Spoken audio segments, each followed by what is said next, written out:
And let me go live on IG.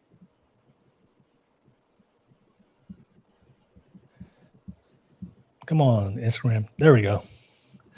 All right, what's up, everybody?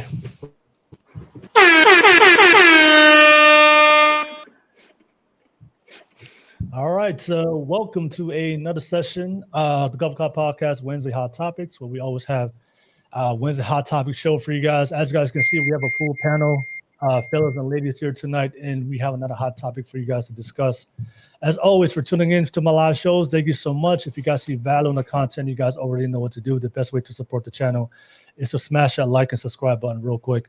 Don't forget, this is a virtual podcast. A lot of you guys always ask me, how do I join the pod? Because you're not from the Bay, you're not from California. The best way to join is on my Wednesday, my Thursday shows, where it's virtual online. The link is in the description below on YouTube. Come over to YouTube if you're watching this from Facebook, Twitch, X, and Instagram, and you'll be able to jump on the panel and click on the link in the description, and you'll be able to jump on. I do appreciate you guys. Let's get that live chat popping. Thank you so much for tuning in. And don't forget to give a special shout out real quick to my sponsor, Global Financial Impact. They're a financial services company. So if you're looking to set up a college fund for your kids, set up a plan for your life insurance for your family, learn about financial independence and literacy, reach out to Savannah and her team, Global Financial Impact, and they'll be able to help you guys out. All their information is in the link below on YouTube. If you do want to, if you have a question or topic you want us to discuss and respond to as a panel, drop it through a super chat. We'll be able to respond to you guys accordingly. And if you guys just want to donate to the channel, thank you so much. I'll definitely put a shout out to you and give it and say thank you. I appreciate everybody who always supports the channel. Every donation goes back to the podcast. We give you guys the best quality content. But nevertheless, that's pretty much all my YouTube stuff. Thank you so much. Let's get it popping. Let me know what you guys think. I do appreciate you guys always tuning in, but I'll pass it back to the panel. Quick shout out one more time to the panel real quick. Okay. We have another great show. We got some beautiful ladies and fellas here tonight, and we have another great topic to discuss. I'll pass it back to you guys, to the panel. Thank you so much for making the time to be part of tonight's Wednesday Hot Topic virtual podcast. If you guys don't mind, give us a lot of first timers here. Give yourself a quick intro, just your name, where you're tuning in from, what do you do, and what's your relationship status. I'll start with you, Joe. Go ahead and give yourself a quick intro. Hi, I'm Joe. I currently live in Omaha, Nebraska. I'm actually from Puerto Rico, born and raised, and I work for the government. I'll just leave it at that. And currently, it's complicated. So single, but not single. Single but not single. Okay. Not single. All right. Thank you so much, Joe. Appreciate you. Thank you for jumping on tonight. Excited to have you on tonight's show. I pass it to you. Kira. Kira, go ahead and give yourself a quick intro for everybody out there. Hi, everyone. So I'm Kira. I am from New Mexico, and my relationship status right now is single. And I just graduated from college, so I'm kind of like transitioning into the post-grad life. So, yeah. All right. Thank you so much, Kira. Thank you for jumping on tonight's show. Excited to have you on here. I'll keep it moving. To pass it to you, Tina. Tina, go ahead and give yourself a quick intro. Hi. Well, I'm Tina, and I'm from Melbourne, Australia. So you might notice an accent. I also work for the government. So I'll leave it at that too. And my relationship status is I'm in a relationship. All right. Thank you so much. All the way from Australia. Thank you for tuning in. Pass it to you, Skippy. Go ahead and give yourself a quick intro. Hi, my name is Skippy. I'm from Modesto, California. I work as an anesthesia tech, and I am married. All right. Thank you so much, Skippy. Appreciate you for jumping on the show. Thank you so much for the great intro, ladies. And I'll pass it to you. You guys already know I recognize this person, but go ahead, Big Dog Barking. Give yourself a quick intro. Hello. How y'all doing? It's Big Dog Barking, straight out of Memphis, Tennessee. You know what I'm saying? I'm married. So how y'all doing? Good. Good. All right, no worries. Thank you so much, Big Dog. Always good to have you on the panel. Thank you so much. I see Gas Mask. I see you in the live chat. Thank you so much, Gas Mask. Appreciate you. But let's get that live chat popping. Let me know what you guys think. If you recognize these guests, definitely give a shout out as well. And don't forget, this is a virtual online pod. It's a public stream. If you do want to jump on, the link is in the description below on YouTube, and you'll be able to click on that link and jump on and be part of the panel. But we'll go right into it. The topic we're going to be discussing tonight: how much does a man need to earn for women to want to be a stay-at-home mom? This is a topic I saw that was there was a viral thread on X, Twitter, and there's a lot of women out there saying that they want to be stay-at-home moms. You know, they want to what's that trending term I see on Twitter? Trad wife. They want to be in their soft girl era, right? So they want to be on their soft girl era. They want to be in their feminine. They want to be, they want to be a stay-at-home mom, just raise the children. They just want a good, strong, masculine man just come into her life and provide that the security to her life. But a lot of women are saying that unfortunately we live in 2024. These are no longer the men of our fathers and grandfathers, and a lot of men out there. What the ladies are saying that men today don't earn enough to be able to provide that security for them to feel comfortably safe to be a stay-at-home mom. So there was a lot of back and forth on this topic between the men and women. A lot of men just saying women are just materialistic nowadays in Western society, and then the women are just saying men are just ain't men no more. So it was an interesting back and forth. So let's have we're gonna break this topic down. I'm going to play this clip real quick. I saw this clip. It's about 1 minute and 30 seconds, and we're gonna react to it real quick, and we'll definitely come back to the panel. So I'm gonna play this clip, and then I'll just let the panel know real quick. I just have to go downstairs and open the door. I'll be back in 1 minute 30 seconds, but I'll play the clip for everybody to watch, and I'll be right back just in time when the video stops. So if the video stops and I'm still not here in 30 seconds, just provide some commentary to the to the video, and I'll be back in 2 minutes. I just have to open the door for somebody. They just got here. So give me one. So let me play the video real quick. As a reaction to the video, let me know what you guys think. I will love to hear what you guys have to say and think about this video. Okay. All right. So, there's the video. Let me just grab it one more time. There it is. Okay, got it. Let me just grab it from my file. There we go. Okay. Okay, I'm gonna play it right now. Let me know what you guys think. For sustaining a stay-at-home wife in this economy. No. No, it's not. I don't pay any of the bills, but just simple math in my head knows that 65K is not enough, especially in this economy with these fucking high-ass gas prices. Bro, gas so high make you want to cry. Gas so high make you want to fly. Gas is too high. If you think, I'm gonna do basic math. Even if you drive and fill up your car twice a week, that's about an extra $100 right there a week. That's an extra $400 a month, right in gas, just in gas. Not to mention if you got a car note that's say $300, $700 for one car. Let's add 2 cars in there with the gas, another $1,400. Now, how much would you say a man has to make annually to take care of a family of 3? Annually, overall, at least 30 grand a year. On just a baby? Or Every expense you would need for a stay-at-home mom and a child. but if he's spending 30K a year on both you and your daughter, how much more would he need to make to live comfortably? Oh, we are comfortable. That's comfortable. So a family of 3 could survive off of just 40K a year? Yeah. It's just not going to be a lavish lifestyle. But this economy sucks. So you just make it work? Yeah.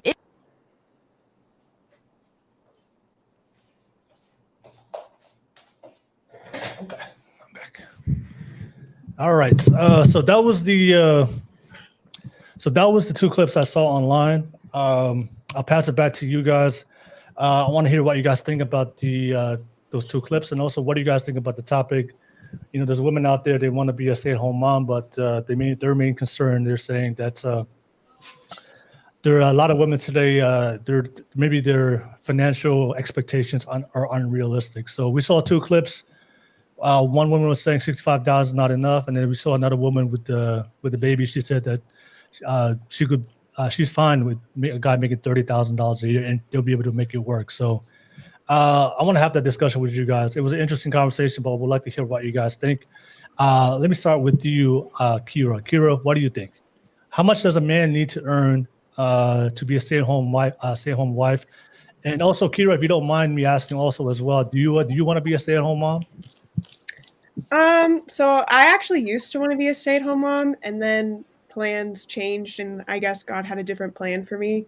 But to answer your question, I respectfully think that to stay at home, I think for a sustainable household to survive, there should be about $50,000 to $75,000 that should be made for a sustainable household to survive. So yeah, that's how I would answer that question.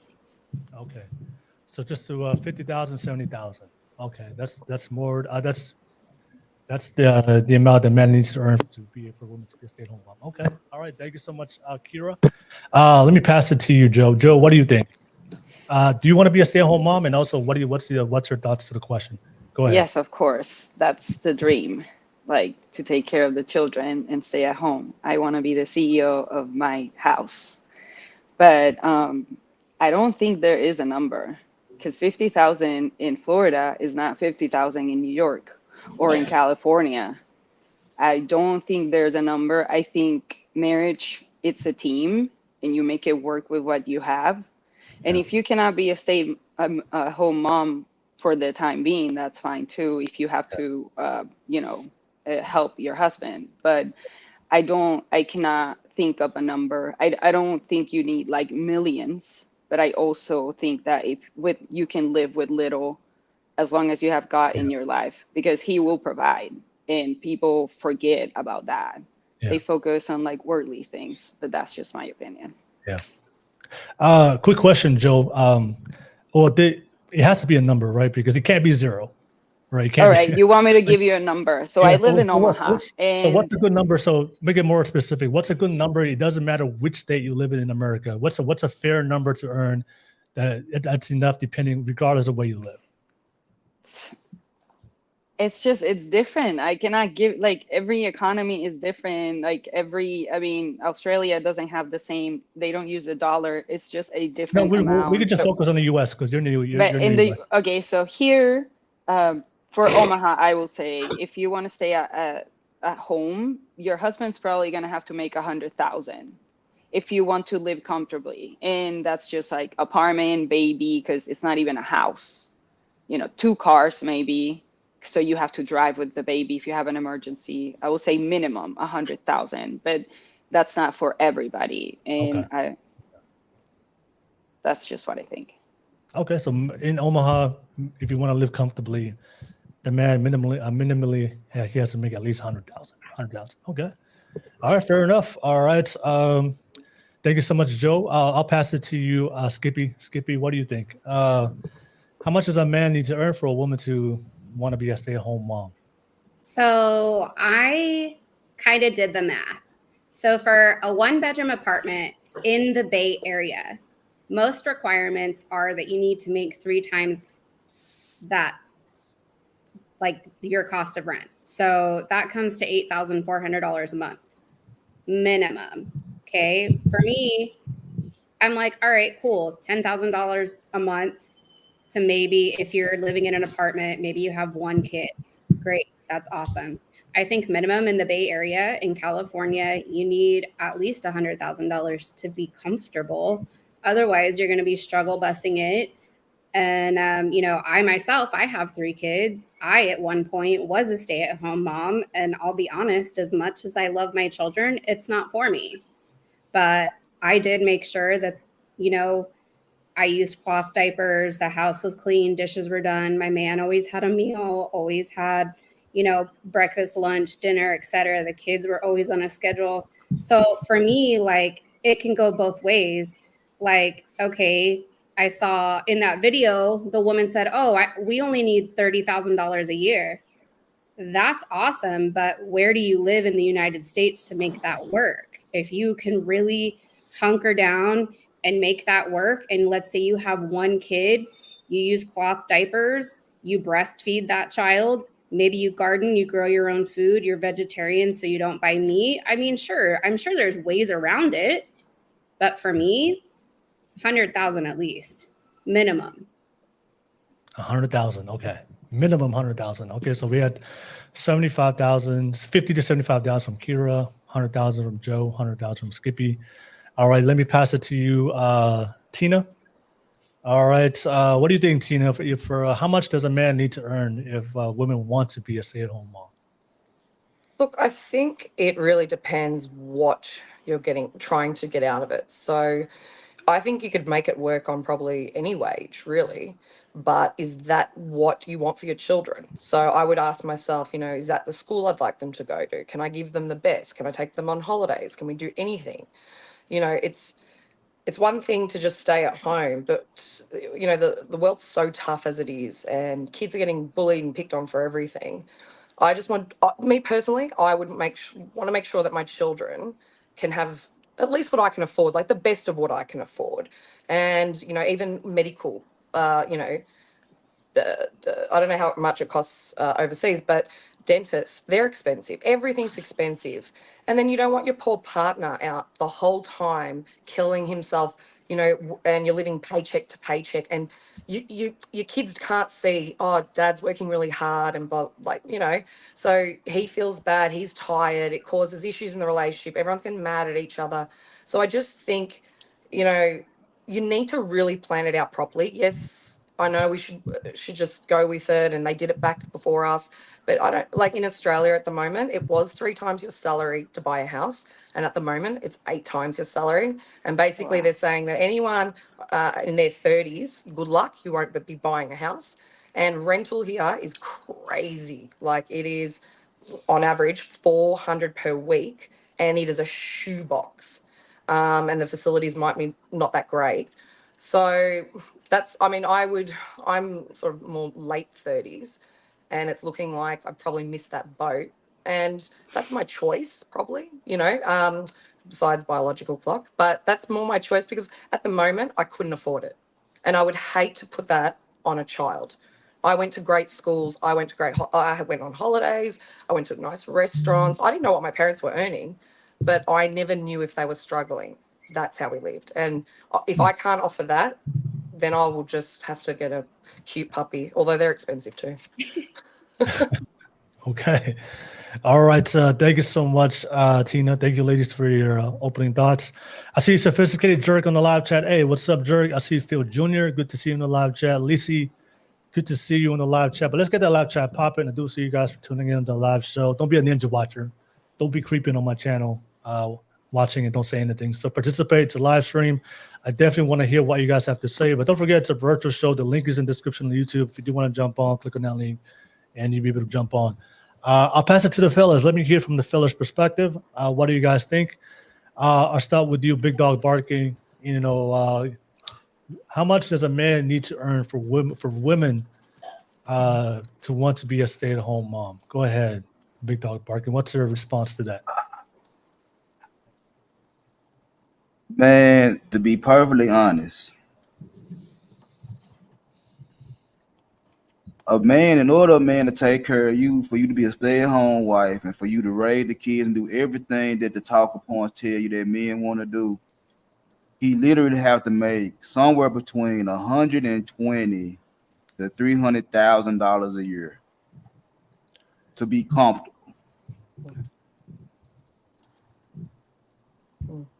To be comfortable, he need at least make $120,000 to $300,000 a year. Because you gotta think about it. If I do the 50-30 method, I'm gonna take 50% of 300,000. That's 150,000. That's just for the bills, and depending on where we stay at, I gotta pay them bills, right? You ain't gotta do nothing but raise the kids, do whatever you gotta do. I gotta take $150,000 just to pay bills, depending on where we stay at. You feel what I'm saying? Just bills, rent, car notes, light bills, all the bills, which you don't have to do nothing. That's $150K for you to be comfortable. Then I have to take another 30% to save up for long-term investments. And the 20% is just for us to fuck off. You want a man that make at least $10,000 to $30,000 a month. Ain't too many men making that for you to live comfortable as a stay-at-home wife. That's reality. Unless you're ready to go get the same amount of money and go 50-50 or whatever the case may be for y'all to do all the things y'all want to do as a couple, that man need to make somewhere between $120,000 to $300,000 a year for y'all to be comfortable in order for you to sit at home and look pretty and be on TikTok all day. Okay. All right. So 120 to 300K. All right. Thank you so much, Big Dog Barking. I'll pass it to Watch. I'll be right back. Like I said, I just have to go downstairs and open the door for somebody. I'll be right back, but I'll pass it to you, Watch. You do your thing, and I'll be right back. Go ahead, Watch.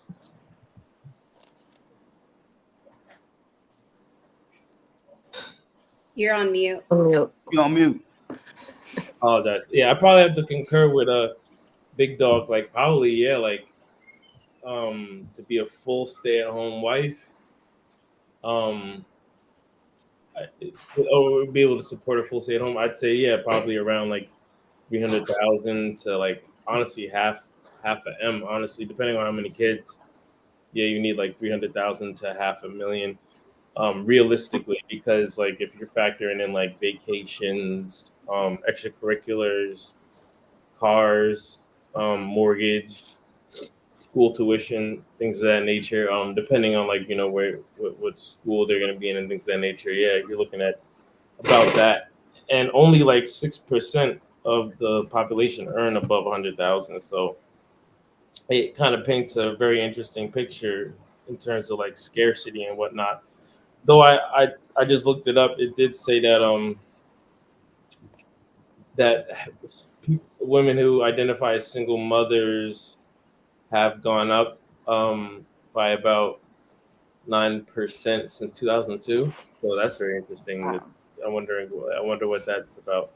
But yeah, no, it's you're gonna a lot like it's not really talked about like how much money you actually have to actually do that.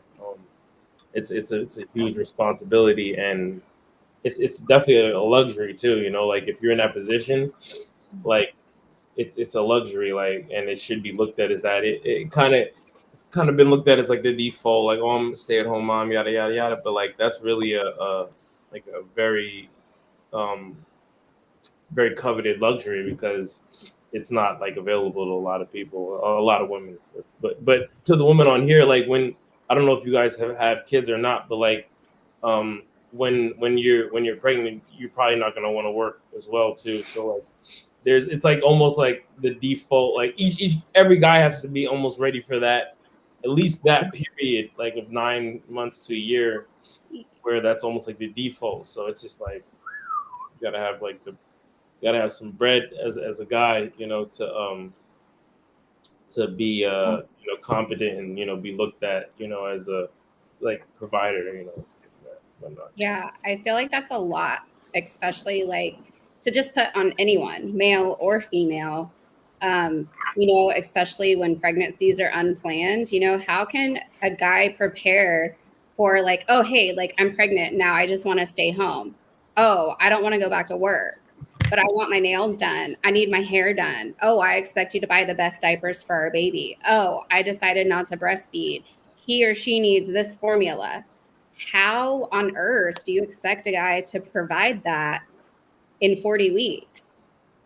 Yeah, it's almost not possible. And I mean, the best way is just like being disciplined, real shit, like just being like not abstinent, but just being disciplined with how you move, because yeah, like that is a result. And When you really verbalize it, I think that's why discussions like this are important. Like, I don't know you guys' mindset, but like when you verbalize things like that, you kind of like get a different picture of it and like an appreciation, like, for people who do that, because it's like when you put it like that, it's like, damn, like that shit is OD. Like, how the fuck are like That's a lot, because then it's like, what do you do? Move back home with your parents, if you even have your parents still around, if they're close by? Like, I know some people, yeah, they're 35 and they got 3 kids and they still live at home with mom and dad. Hey, honey, good for you. If that works for you and your family, good for you. It wouldn't work for my family.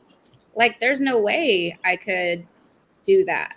Yeah, that would be hard. Yeah, it wouldn't be socially acceptable. Yeah. Right. And then, different cultures too. Like, when you bring culture into it, in some cultures, it is customary to still live with your parents, take care of the elders. You'll have a multi-generational family where not only do you have your parents living with you, grandma and grandpa might live with you too. Mm-hmm. Yeah. I think there's a lot of different sort of aspects to this sort of question, though. I feel like it's a bit broad, because I feel like it was taken like, oh, women, they just want to sit at home and do nothing, and how much poor guys have to make. And I think that it needs to be that you've decided together and you want to raise your own children, because from my point of view as well, I don't really feel people are doing that as much these days. And I feel like maybe that's where some of society's issues are coming from. Other people are raising your children, and which I'm not criticizing that at all, because it's just the way it is now. Two people need to work, right? And you still want to have a family, and I understand that. But that means you're not there. You're not monitoring what's going on. They could be of feeding your children any information, okay? And you're doing your best. Back in the day, it was expected that women would just be at home. It was odd to work, I guess. And they were raising their own children. They were struggling. It was tough. But that was the mutual agreement of the relationship, because I think before I heard someone say, you just want to stay at home and this is how much I'm going to earn this. It's not I'm earning it. You're earning it for the unit, right? I'm doing my role. You're doing your role. That's what we've agreed on. So if we have to go to work, we have to go to work. So I just think it's a multi-layer sort of question. It's a loaded question. It's not that, I mean, a woman can go earn more and go to work, but how does the man feel about that? How do they feel? Well, I mean, to speak on what, like, that definitely, like, now more now, so because I mean there has been a push from, like, traditional roles or what have you, what have you say. So I do not saying generally, but I guess I didn't hear who said that, but I guess that it said that, the wife is just gonna stay at home and do nothing. Like, I don't think that's true. Like, that's not traditionally true, but maybe now more so. It, like, nowadays it's becoming more true because of the push, like, for egalitarianism. You know what I'm saying? So, like, you'll hear, like, the guy will go work, and then he'll be still expected to, like, oh, I need you to be included in, like, the household things, you know what I'm saying, just because of that push for egalitarianism and things of that nature. So I think that's, like, kind of causing a little bit of friction in between, but guys don't really care. I think that's like I don't know, like, it's just like it's a myth. It's like, oh, guys are insecure. No, like, ask any of us if our wives wanted to go home and it was go to work, it was socially acceptable, we would be I always joke, like, I feel like guys would be great housekeepers, because, like, we 100%. put that competitive spirit to it. But I don't know if you've ever seen that meme, the guy's going around his house and, like, doing, like, his wife is the breadwinner, so, like, he's doing the chores, like, light speed. He's done like he's doing it like a sport, basically. It's funny, but yeah, I think it's just that it's not socially acceptable, and at the end of the day, it's not attractive for most women. Like, a lot of women, like, they can probably put their head in that, like, boss babe, like, I'm gonna go, but that's not attractive. Like, I don't care what any woman says, like, that shit is not attractive. Like, it may seem attractive in the head, but, like, when you coming home from work and, like, you know what I'm saying, like, he's not saying he's gonna be on the game or anything, but, like, it's just it's I don't think that's, like, the natural order. I don't think that's like the ideal like outcome. And we're kind of seeing that now that that's being implemented, we're kind of seeing the results based on like, you know, divorces and like just the instability. Is that a word? I don't know. It's just the instability of the dating market and the relationship market or whatever you want to call it in America. Intersexual. It's causing issues. That's what I'm trying. Like that's what Yeah. I'm trying to say. Me personally, I don't find it attractive. It's nothing to do. It's not sexist. It's nothing like that. But I cherish my man, and I celebrate what his skills are, and I have different skill sets. Right? I mean, he's probably a better cleaner than me, but he has the potential to earn a lot more than me. I'm not sure how it is over there, but here, I'm still going to say that men can earn more than women. But if I was to, it's going to change the relationship. I'm kind of wearing the pants. I'm calling the shots. I'm going to start saying, naturally, I'm going to do it. Whether I want to or not, naturally, I'm going to be like, hey, we're not spending that. We're not. And he's going to be like, oh, yes, dear, and run away. And then me personally likes a real man, like a man's man with a lot of respect. Masculine. I feel like Very you can masculine. still- Masculine. Yeah. And if I was to make more money than my man, he will be a simp and he will no longer be my man because he is the provider. And even though I want to be successful and he probably wants me to be successful, I want him to be the head of the household and bring that masculine energy, be the man. So I wouldn't accept that at all. I feel like I just have to say something because I make more than my husband. And I tell him all the time, baby, let me be your sugar mama. Like, I've bought my husband cars and he'll be like, baby, thank you so much. Like, I bought my husband an Audi because he's a good man and he's still very masculine and can still come in and we share roles. I work days, he works nights. You know, I make substantially more money than him and he has no problem with it. And I'm still like, baby, you are the man. And that makes you guys great together, but that wouldn't work for me. That wouldn't work for me at all. And because for me, I'm like, babe, if I got it, you got it too. You want that car and we can afford it, baby, have it. It's yours. Enjoy. That's dope. And like as far as like you give him like kind of like final say in terms of things of that nature. 100%. We built a pool and I'm like, babe, I want a pool. I don't care what color. You pick it all out. You tell him how big. You tell him where, whatever. Yeah. So I'm like, great. You want a car? All I ask is that it has GPS and maybe a backup cam.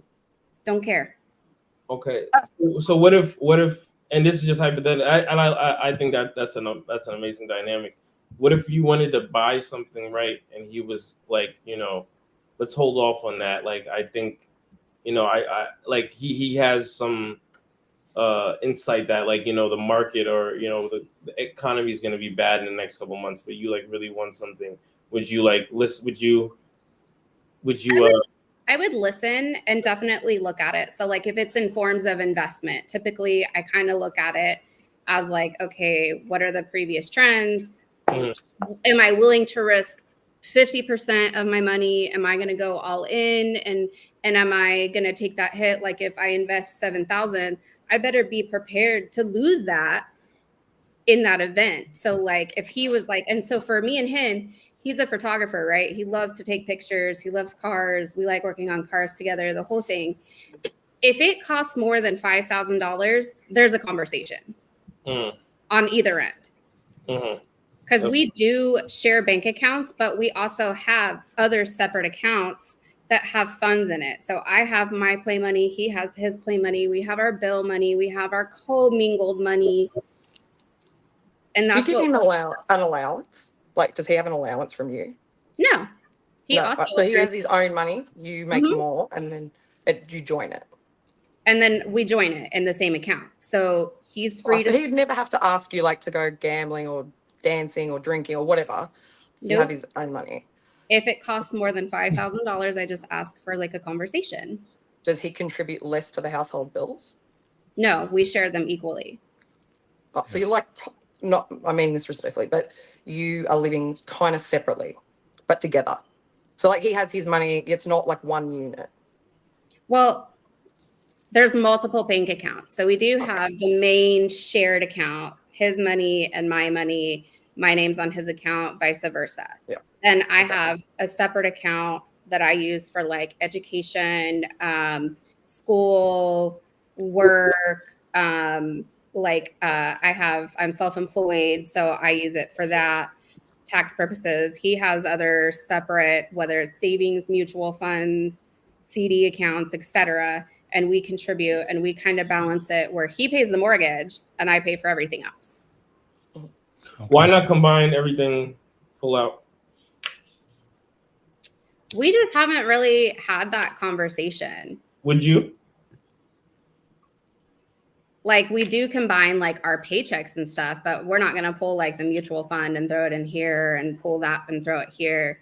We just kind of keep asking. Yeah, just out of curiosity. Yeah, that's fine. For us, it works better for tax purposes. And a quick question, Skippy: Do you make significantly more than him, or you just make a little bit more than him? I would say that I probably make about $20,000 more. Oh, it's not that bad. It's that's still. I mean, it's not like it's not a significant 300,000 and healing. Yeah. It's not a significant amount. It's you guys are about the same level. Do you think a man? This is just open to everybody. Do you think a man can do you think he can perform at his optimal It's interesting because I guess I don't. It's so weird being on panel, but I get in Black culture, I'll say what I've seen in Black culture, it'll be a dude, right? He might not make as much as his girl, right? His girl might be a nurse or something like that.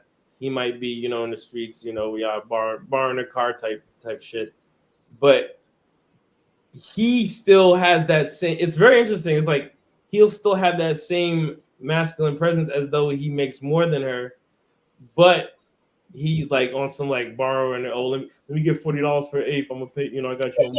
But at the same time, he's yo, go sit down and what I'm saying, just relax. She gonna do it, or yo, can you make some tacos? She's gonna do. So it's very interesting. So that always had me thinking of because you hear the I guess you want to call what do you call a red pill espousements of this is how the dynamics are, which a lot of the time they are pretty right about certain things, but things like that or the outliers like that always make me think I think it might be how you carry yourself. If you it's about the confidence in how you carry yourself.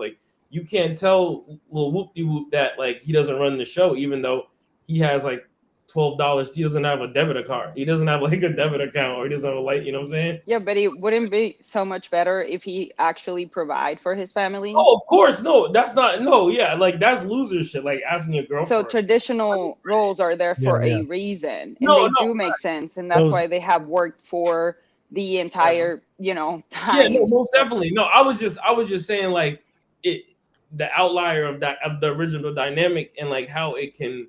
Because we were talking about what if the guy makes less than a woman, and I just thought of that. I'm yeah, most of the time, there might be a little bit of an issue, but like Skippy's situation or the situation I thought of, there definitely are outliers to that, I guess, on how you carry yourself. But yeah, in those relationships, not Skippy, but the one I'm talking about, with the guys, they don't last. They don't last. Yeah, they don't last. Yeah, they don't last. Well, but also people start from the bottom, so they might be working towards something great. No, these do no. So you're talking about somebody that is not even trying. No, not even trying. They probably got. Okay, yeah, that's not gonna work. She's gonna find something better. Good dick and charisma can get you a long fucking way.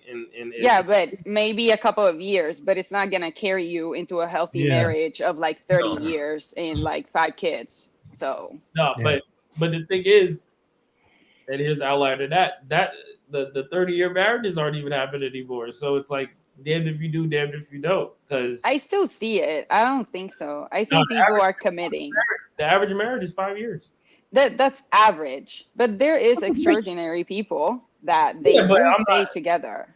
Yeah, but you got to look at the average, because Let me just step in because I do want to get back. We're going off topic a little bit, so I want to get back to the main topic. All right, so I do want to get Jerk in. Jerk, thank you for jumping on as a public guest, and I do want to come back to the main panel and get back on the topical discussion. Jerk, thank you for jumping on as a public guest. What did you want to add on? We're talking about how much does a man need to earn to be for women to want to be a stay-at-home mom. Go ahead, Jerk. Yeah, I like what Big Dog was saying. I think it's between that I'll say 150 and 300,000 range, you know, depending if you on like Cali, New York, you know, those type of metropolitan LA, those type of metropolitan cities. And I like the stuff that you guys was laying out, because first of all, when you take out taxes, that's a big chunk. Then, you know, it's the healthcare cost. You know, now we got cell phone plans for the whole family, you know, cable bill, internet.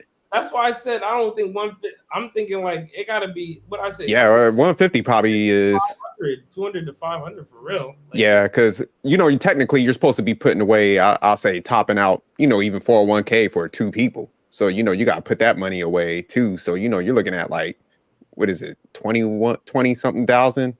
So yeah, when you look at those numbers, groceries, inflation. Yeah, and I was looking at the housing costs. Just they were saying to purchase a house in this new economy, I think there's like even a single person you have to make over. I think it was like 120 for like Iowa or something like that. So yeah, that's impossible. Like, dang. I'm in the New York, Jersey. I'm in the New Jersey and New York border, like right around, like right there, and like New Jersey, it's like the second. That's the first and the second highest places in the nation for rent. So like in Jersey right now, it's like the average rent is like 4,200 or some crazy shit I heard. Yeah, that's wild. You know what I'm saying? Yeah, that's like a 1, isn't it? 1, 2 bedroom. Yeah, like for like a 2 or 1 bedroom. Yep. And then groceries, like groceries, like if you family of like 3, 4, yeah, you paying like $600 for a grocery trip for real. You know what it is? $607. Yeah, $607. $700 probably bi-weekly for groceries. All right. That's just groceries. That doesn't like, yeah. I'm gonna leave on 500,000. Honestly.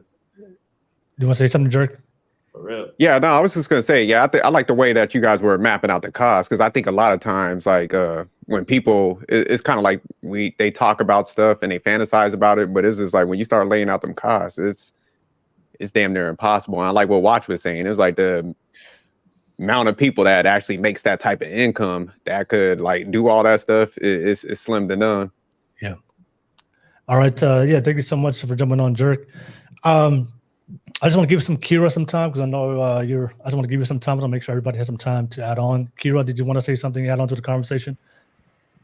Yeah, well, I just wanted to say, I think every marriage is different. And I think that's really important to kind of state, especially like when it comes down to like traditional gender roles. What I see on Twitter all the time is like very toxic. This is your role as a woman. This is your role as a man. And I think it really should just be, well, what do both of the people want? That's what I would say. So I think it just really honestly depends on, you know, the marriage, because every marriage is different. And so, yeah, that's what I would say. I think that, do you think that, like you said, like everybody does what they want type thing. Do you think that's what we're kind of in the last, I'd say, 10 years? Do you think that's kind of been what's been implemented, that kind of method that you were speaking on? What was your question again? Sorry. Like you said on Instagram or social medias, you see that the roles like are like hardly defined, and then you said like you feel that since every couple is different, that people should do, you said what they want or what's best for them. Like, how did you put it? I think married couples should do what is best for them. So yes. I think also it's just super, like when you look at Twitter or social media, it's super toxic because it's outlining this is what the woman needs to do if she wants to be a stay-at-home mom. This is what the man should do. And so I think nowadays it's just really hard to define what a role should be between a husband and a wife. Why? So I just think people have different views on what they think a husband and a wife should do. Okay. We can. I don't want to get too far into that because I want to get back to the main topic. Yeah, okay. That's all. Skippy wanted to say something. I was just going to say, I think when it comes to that, then I would think that couples would need to establish what their expectations are. You know, hey, if you're going to be a stay-at-home wife, that's fine, but I can't pay for your nails to get filled every 2 weeks. You're going to have to stop getting Starbucks. Like, I'm fine with you being a stay-at-home mom, but in order for me to do that, so we can be comfortable, or so I can buy groceries this week, or etc. Like, I feel like there should be certain expectations met with that. Like, okay, you're going to stay home. I expect, you to take care of the house. And what if you have kids? But then, like, what about the women that are like, oh, I just want my man to make, $300,000 a year. I don't want to have any kids, and I just want to be a stay-at-home wife. Okay. That's what I'm saying. Like, you just said some, like, saying, like, I know it sounds crazy, but you just, like, you said, like, I'm working, so I expect you. You understand? That's like saying, that's like brandishing a gun on a woman nowadays, saying some shit like that. Like, I expect you to a woman. That's in this climate right now we're in. Like, I know, like, an average guy is actually shook to say that shit to his wife or to a significant other. Like, the climate has made it so the average guy looking for convenience or like having expectations out of his partner is like looked at as a negative or like shunned upon, and that's the problem. Like, that's what goes wrong. You don't have expectations. Like, well, a man's expectations have been cloaked in misogyny or like it's really hard to like set those expectations as well, because something that like my generation has a hard time doing. Like, I went to a Christian university for like 2 years and I recently graduated, and it was really, really hard when we would have like chapels about, gender roles and about marriage. It was really, really hard for men to say, this is what I want my wife to do, because he was afraid that he was going to be labeled as misogynistic. So nowadays we live in a society where we can't allow men to be men, because for some reason we want to like shame men for being masculine, which is very messed up. Male convenience is looked at as misogyny. That's totally insane. Like, I thought about the other day, and it's like how we got here is very important, but like we gotta be, it's like we gotta focus on how we got here, but also not let it get too crazy, because that is crazy that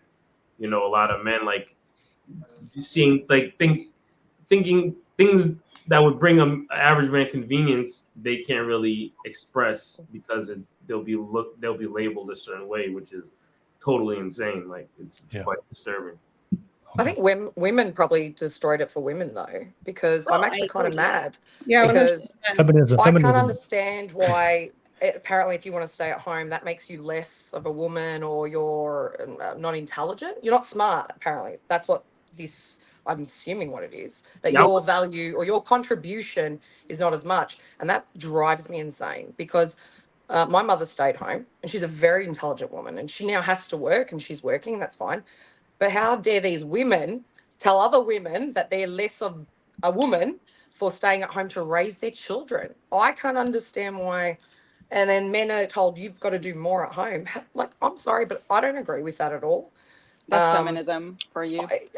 I can't stand it, and it makes me sick. My partner is actually, he's like, oh no, I'll help. I'm like, no, don't help. I want to do it. It's my way. This is my skill set. This is what my DNA, what I was given to nurture, to care. But if there's a spider, if there's a man out the front, you're going, because that's not my strength. And he's good at medical stuff. I'm not. He's got those manly skills, and I really look to him for those. Or else, if you don't raise your children, the government will raise your children for you. And that's why moms are so important. And that's why sometimes they do have to stay at home.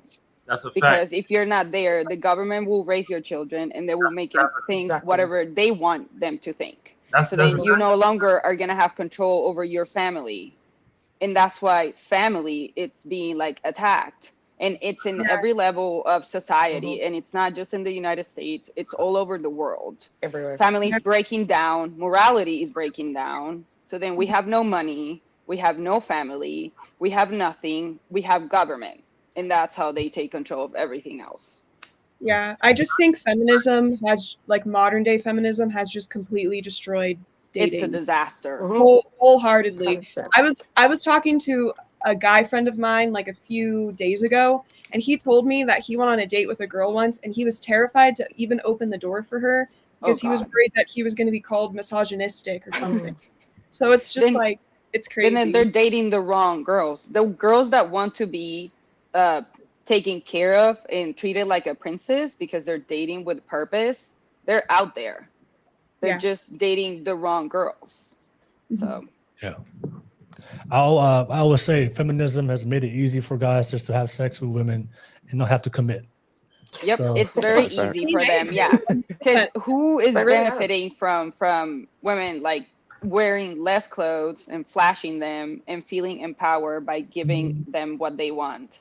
The corporations. And where's the top corporations? But now women have to do it all now, right? So now we've got to. You guys fuck yourself at everything, yeah. And it's like thanks feminism, like feminists. Right. No, think about this. Y'all got air fryers now, right? Think about how easy this would have been if you guys, not you guys, but like if feminism could come around, because the job was okay. You guys stay at home with the children, and we'll go. If y'all had just stayed the course, y'all would just be chilling all day because y'all got air fryers, tea parties, vacuums.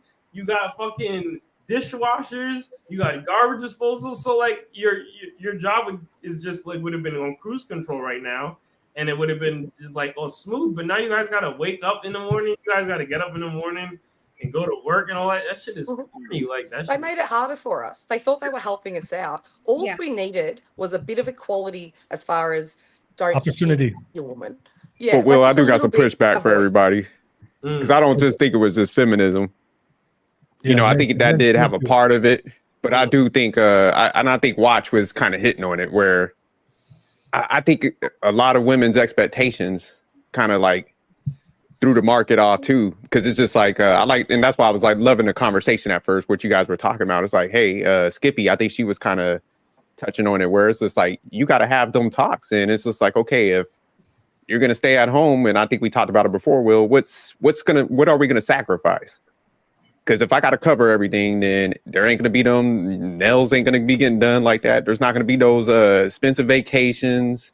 You know, we're not going to be keeping up with the Joneses. Clothes, you know, we might not be getting clothes that much. So I think a lot of people just want so much. And I just think it pushed everybody to the point where it's just like, hey, you got to go to work if you want to keep up with the luxuries that we want.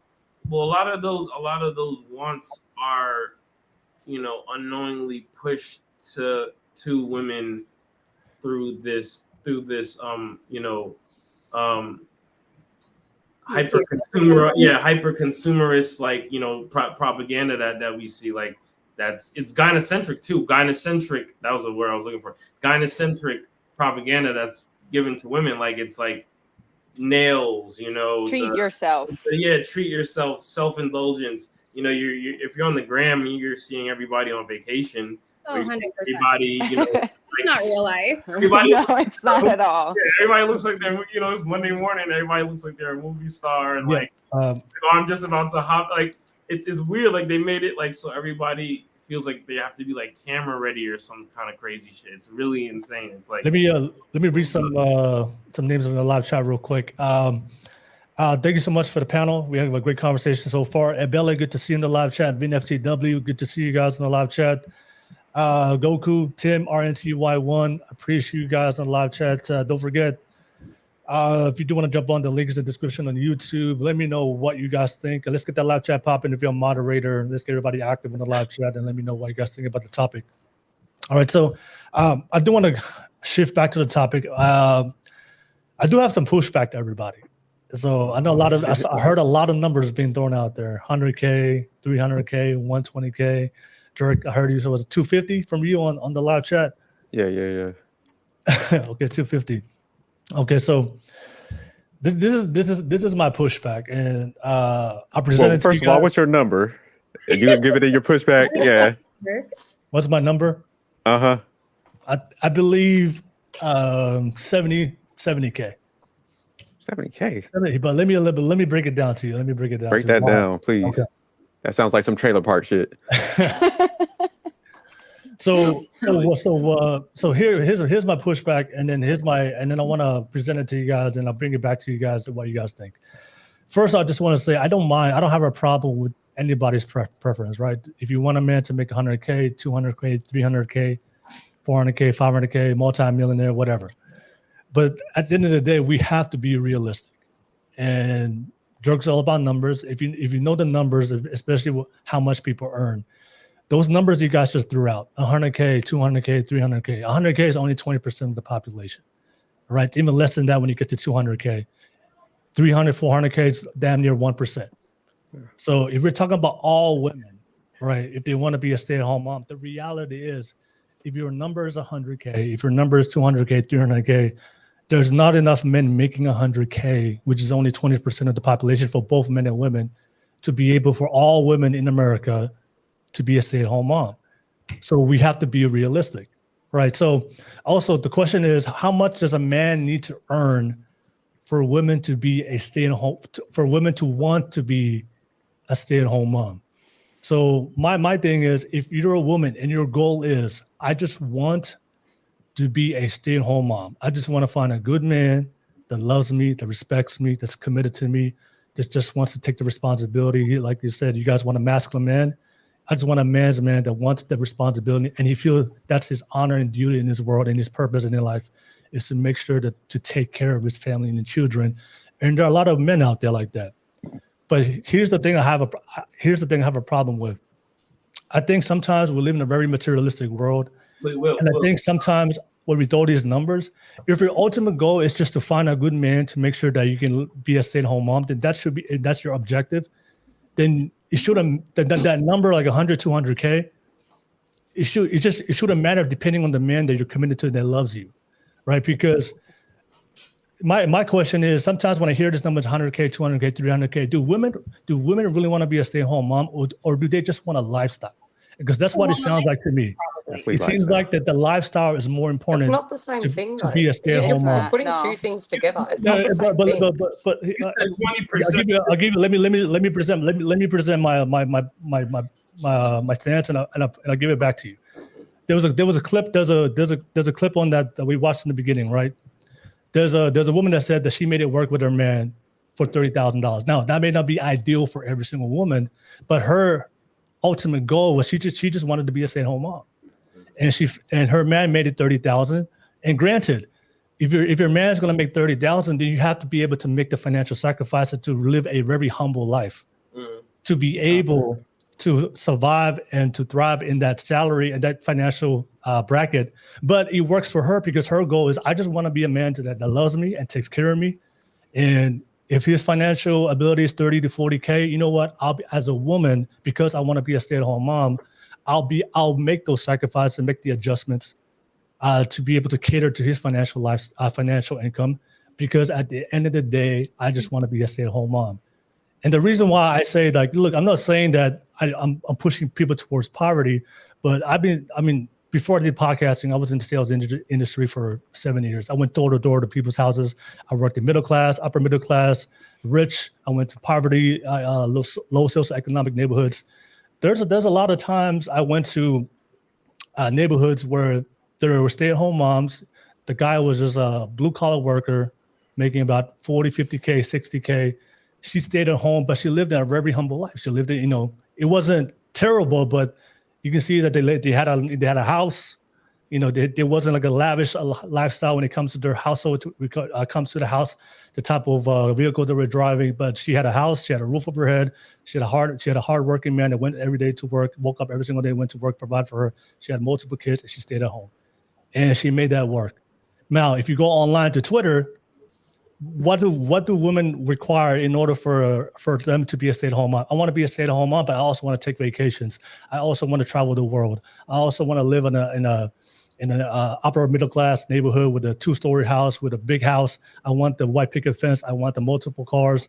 So my issue, it just sounds like to me is, I don't think a lot of women want to be a stay-at-home mom. They just want the lifestyle, because if you want to be a stay-at-home mom, if your goal is to be a good parent, then that should be your main objective, and then that should be your main priority, is to make decisions based on that. But I think today, when it comes to what I see on social media, stay-at-home mom has become a social status. It's a flex now. Oh yeah, 100%. Women use it to flex on other women. It's a social status. So I think there's a lot of women out there, they just want to be a stay-at-home mom so they can make content and create. They want to be an Instagram mom. Oh, everybody, hey, I smoke for Will. All women are working right now, but here I'm home. My husband's taking care of me, and I can show the world now something that makes you look better than all women. So I'm just saying is, if you want to be a stay-at-home mom, and that's your main priority, then you just find a man that loves you, is committed to you, and regardless of his I'm not saying he has to be broke. I'm just saying is, there's a lot of women out there, their man's making $50,000, $60,000, $70,000 a year, and they're happy and they live a very humble life. And a lot of women out there with a man that's making 100, 200, 300K, but that man's not giving her the relationship she wants, and she's unhappy. So so like I said, I don't have a problem with the 100K, but if your goal is just to be a stay-at-home mom, because that's the main focus. The topic wasn't like, I want a man to multi-millionaire. The topic is, do you want to be a stay-at-home mom? So if that's your goal as a woman, to be a stay-at-home mom, all you need to do is find a good man that loves you and wants to provide that life for you. And then you have to make the adjustment in your lifestyle to your man's lifestyle, because he's the one that's providing the bread. And whatever that number is, because if you truly love him, you make that adjustment. But if you don't love him like that, you care more about the money, then, like I said, you can meet a good man that wants to take care of you, but just because he's not making 100K, you overlook him and you go find a guy that's making 100K, but he may not give you the relationship you want, but you stay with him even though you're unhappy. So that's my only pushback is, like I said, I think there's a lot of women out there in this world that they want to be stay-at-home moms, but they realize, you know what, I can't attract the 100K guy. I can't attract the 200K guy. I can't attract the 300K guy, the multi-millionaire. But you know what? I have a good man that's in my life right now. He's making about 60, 70K. He has a good job, hard worker. He's disciplined. He wakes up 4 o'clock, 6 o'clock in the morning every single day to make sure, and works really hard to take care of me. He loves me, appreciates me, and he's willing to die for me and my kids. You know what? I'll make it work with this guy, because realistically, the chances of me going back into the dating market and finding a 100K guy, you know, that's only 20% of the population. Realistically, if that is their goal, 6%, right? That's only 6% of men that's making that type of income. That means 96% of women are not gonna get that man.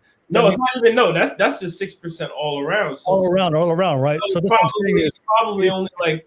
What I'm saying is, if women are waiting for that man to make 100K to want to be a stay-at-home mom, the hard reality is a lot of women are gonna be single and lonely forever, because the numbers just don't add up. There's not enough men making that type of income for all women to have that type of man to be a stay-at-home mom. So that's why I have to push back, because I don't think women really want to be a stay-at-home mom. You want the lifestyle, you want the status that comes with the guy that's making 100, 200, 300. A lot of women like don't even know what being a stay-at-home mom actually entails. They think they know what it means, and then they get into it and they have no idea what I don't think it's everyone though. Yeah. Like for me, I've been a stay-at-home mom. I will wholeheartedly tell you, as much as I love my kids, it's not for me. I'd rather be out there working, you know, and I work in healthcare. So yeah, I am home with my kids. I spend the weekends with my kids. I adore them. But for me, it's just a lot. And it's not so much like the cooking, the cleaning. For me, it's the mental load from the children, period. You're at home all day with tiny humans you don't have an adult conversation with. Yeah. For me, that's the hard part. But if you were, but let's watch. Let me pass it back to the panel, because I know I just brought up that I want to discuss that. So I want to hear from everybody, and then we can open up for open discussion. So that's my pushback is, I don't think a lot of women want to be a stay-at-home moms. I just think they want the lifestyle, because if your main goal is just want to be a stay-at-home mom, then if you find a good man that is willing to give that to you, then you make the adjustment for that man, right? But I don't think women are doing that, because they care more about the number and the lifestyle more than just raising a family. You know. Yeah, so, you're right. Let me pass it to. I'll come to you, Jerk. I got you. Okay. Jerk's ready to go. I'll start with you. Kira. What do you think? What do you want to add on to? Do you think most want to be a stay-at-home mom, or do they just want the lifestyle and the status?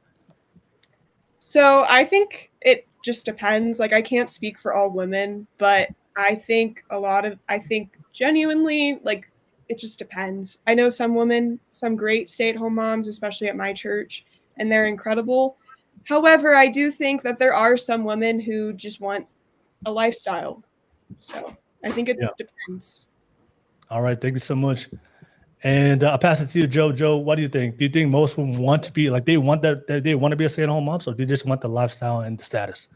I agree with Kira. I cannot tell you for everyone. I can tell you for myself. I would love to be a stay-at-home mom. I will rather be baking a pie and taking care of children and cleaning than being out there working for someone else but I some women do take advantage of things. It's like everything. If the opportunity is there, people will take advantage of it. If they just want to be a trophy wife and live that lifestyle with no children, sometimes that's just what they want. But it's shallow.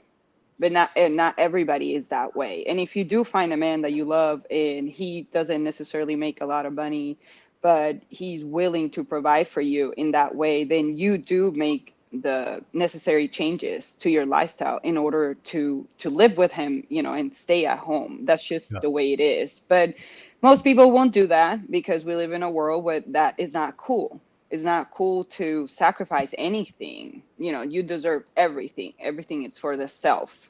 So people are very selfish and they will always look for ways to one up each other and do better. That's why Instagram is just like we were talking about earlier, vacations, and I'm a stay-at-home mom, but I am in Greece, in Mykonos, and like that's not real life. And usually it's selfish people doing selfish things. All right, thank you so much, Joe. Appreciate that. I'll pass it to you, Skippy. Skippy, what do you think? Do you think most women really want to be a stay-at-home mom, or do you think there's a lot of women out there that say they want to be a stay-at-home mom, but in reality they just want the lifestyle and the status?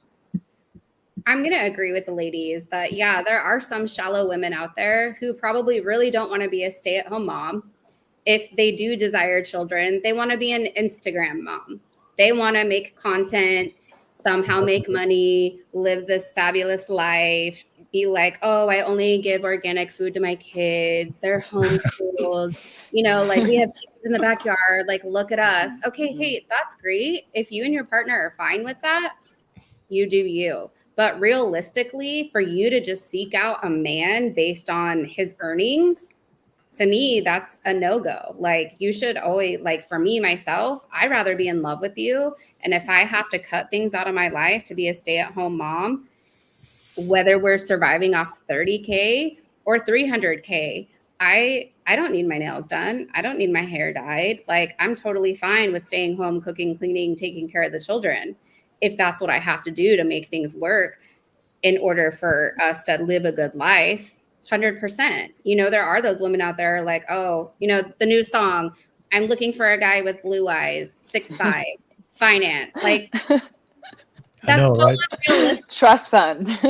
Like, exactly. It's so unrealistic that you're going to get all these shallow females coming in looking for a man based on his money. Honey, what happens when the money runs out? Money comes and goes. Are you going to stay with that man when he's homeless in the street and has nothing left but the shirt on his back? If you really love him, yeah, you're going to stay with him. You're going to stick through him, stick by his side, thick through thin. If you're just shallow and you're only there to be a stay-at-home mom, but yet you don't want kids and you only want to be a social media influencer, nah, get out of here with that. No, thank you. That's true. All right, thank you so much. Yeah, that trend of trust fund with blue eyes, man, that gets annoying sometimes when I just see that. I'm like, I need to scroll, keep it scrolling.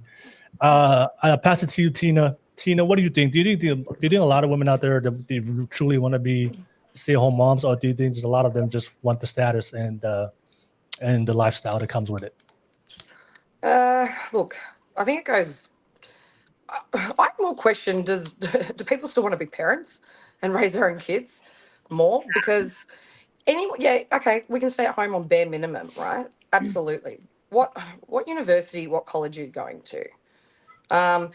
If a woman's just doing it because it's the lifestyle, why can't the man earn more then? I mean, it sounds like we're arguing about sort of people's personalities. It is very possible to raise a child on probably the bare minimum. but what life are you giving for that child? So just because you can doesn't mean maybe you should. If you have to work part-time, that's fine. To make it, it depends what you're trying to achieve with your child. Okay. So yes, there are definitely women who love it. Like they think, oh, I'm a real housewife of whatever. And they are on Instagram and they are doing all that stuff. But I question those women's values and morals to begin with. They're not even listening to their own children. They don't care. It's all about Instagram. I wouldn't even have my children on social media if I had children. I agree. I don't want them involved in it. I don't want anyone knowing about it.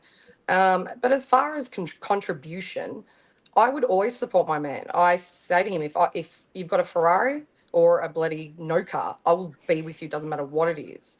But do I want to bring a child into that situation? No, I don't. Just because I can doesn't mean I should, because it's irresponsible of me to bring in a child that I cannot look after properly. Not bare minimum, I'm talking about properly. If we look at history or before us, they had 6 or 7 children all the time. But the eldest raised the next one and the next one, and it was hand-me-downs, and everyone was on the same, it was all relative. They're on the same, income. Now, mummy, daddy, I want iPhone, iPad 15, 16, 20, and you're trying, and oh, we love you, is not going to work. Then you've got medical issues because they need to go speak to someone. They're picked on. They're bullied. Kids are brutal. So I think it's not. It's up to people. Like it's up to find the right woman, find the right man, and you won't have any of these problems. Be on the same page.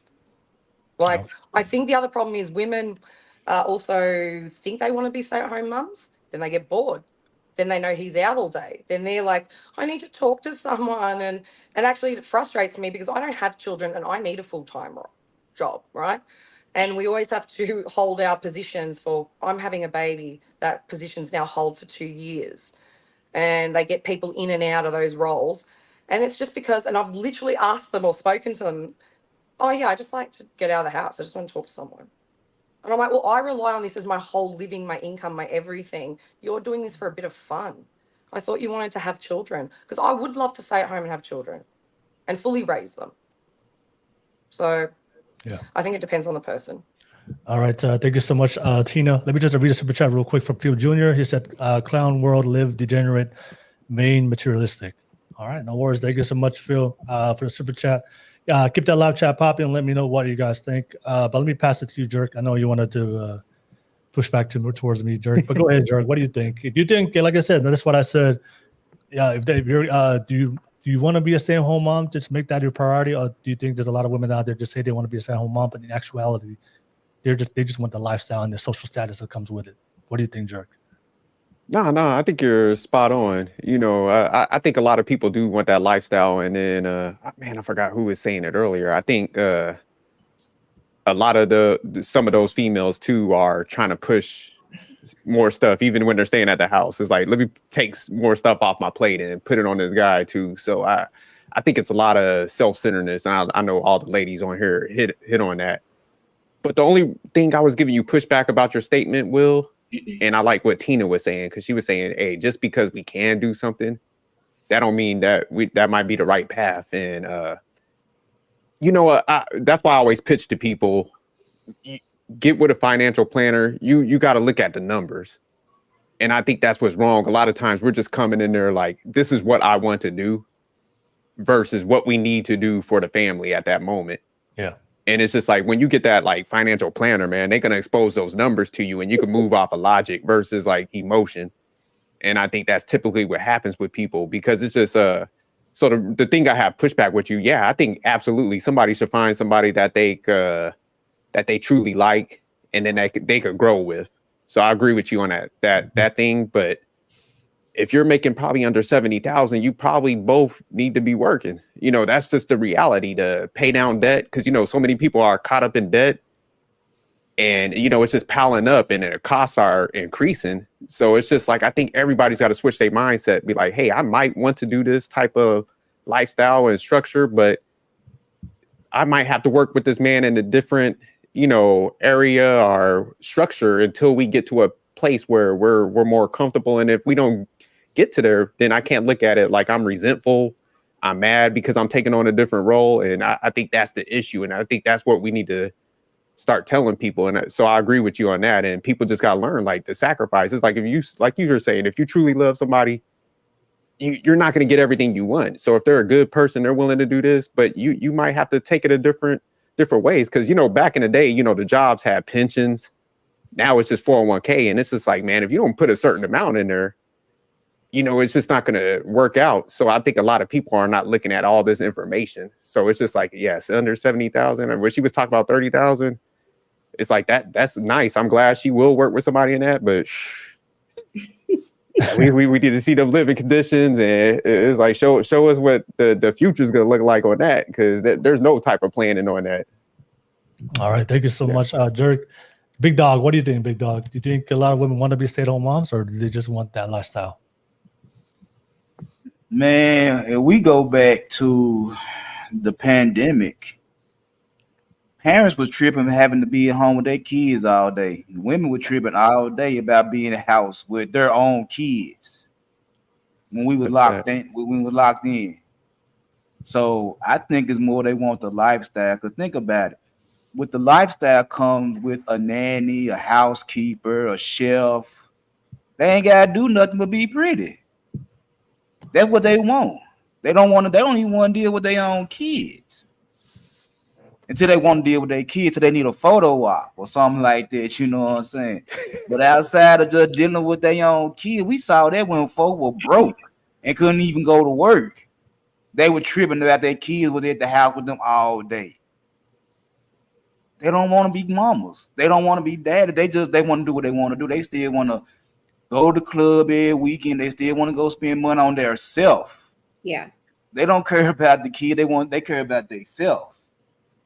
The kids, they just there because we got the fucking. My dick got hard, and I just wanted to shoot the club up, and now we got a baby. But it was just accident. I really wasn't trying. I wasn't thinking. You know what I'm saying? I thought my pull-out game was A1, but I guess it wasn't. You know what I'm saying? All that right there. That's how we get with Junior right there. And now we both don't want to really take care of this baby, but we gotta take care of this baby because we gotta put up the front like we really know what we doing. As a mother, we really know what we doing. As a dad, when both of us sitting around here fucked up because we still want to do what we want to do. So truth be told, man, that lifestyle is a motherfucker on both ends. Because as a man, I'm not finna go kill myself. I'm not finna go get no job making $300,000, take care of your pretty ass. Your ass finna go to work too, goddamn it. We gonna split that money down the middle. Your money, my money, then just like Skippy saying, we're gonna have several bank accounts. So we can do all the shit we want to do. Absolutely. But I ain't finna break my motherfucker. I'm not finna bust my motherfucking ass by my motherfucking self. So you and the kids can look pretty when I'm hunched over and fucked up and shit. Cause I done worked 12-hour shifts for 20 years. You crazy. You better get your ass to work, goddamn it. If you wanna go be pretty around me, you better go get some money. All right. Thank you so much. I'm with Big Dog and Skippy on this. Multiple bank accounts. All right. I'll pass it to you, Watch. Watch, what do you think? Do you think a lot of women out there, do truly want to be a stay-at-home mom, want to be a stay-at-home mom, or do they just want the lifestyle and the status that comes with it?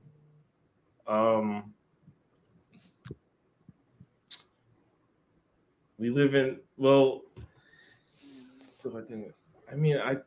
I think there's a want to, there's like a biological want amongst most women, if we're generally speaking, for a position of that sort. Now, like when you factor in like modern archetypes of like how things are supposed to be ran and gender roles and things of that nature, and you mix that with feminism, things of that nature, it kind of skews, the biological wants and whatnot. But like we live in like kind of like, especially the female culture has kind of been Sex and the City-ified or like reality show-ified, whereas though it's like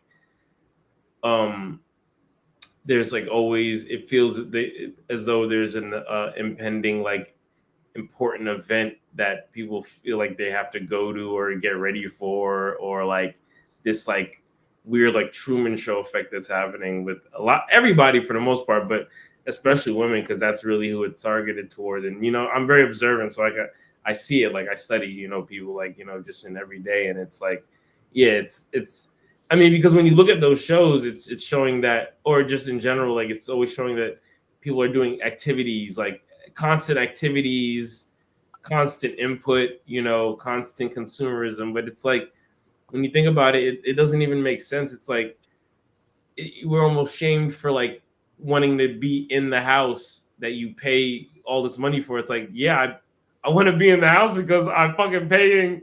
Exactly. I'm working half my fucking life for it, but no, like it's like, no, you're a couch potato, and no, you gotta do fucking cologne making classes, or fucking pottery, or fucking archery, or throwing a hatchet, or some dumb. It's just like, it's total insanity. Like it's just like, it's like you're shunned if you just want to sit down and just do nothing, like or just be in the crib and just relaxing, and it really doesn't make sense. And I'm not saying live a sedentary lifestyle, you know what I'm saying, and being outside doesn't cost, like every activity doesn't cost, but like just how like modernity is set up right now, you kind of need that break time from because you're working a lot, especially if you're parents and all these things, and like people are just overexerting themselves to like this psychotic point. It's so funny. It's just like, just be still for a second, like, you know what I'm saying, like, yeah, take that walk. Like, you don't have to go to dinner in a new town every fucking month, or taste test, or be like, what I'm saying, just fucking relax, and just sit the fuck down and do nothing for this, chill out, because like look at our ancestors, like, yeah, they or our forefathers, they didn't have all this input. They didn't have fucking salsa Wednesdays or taco Tuesdays.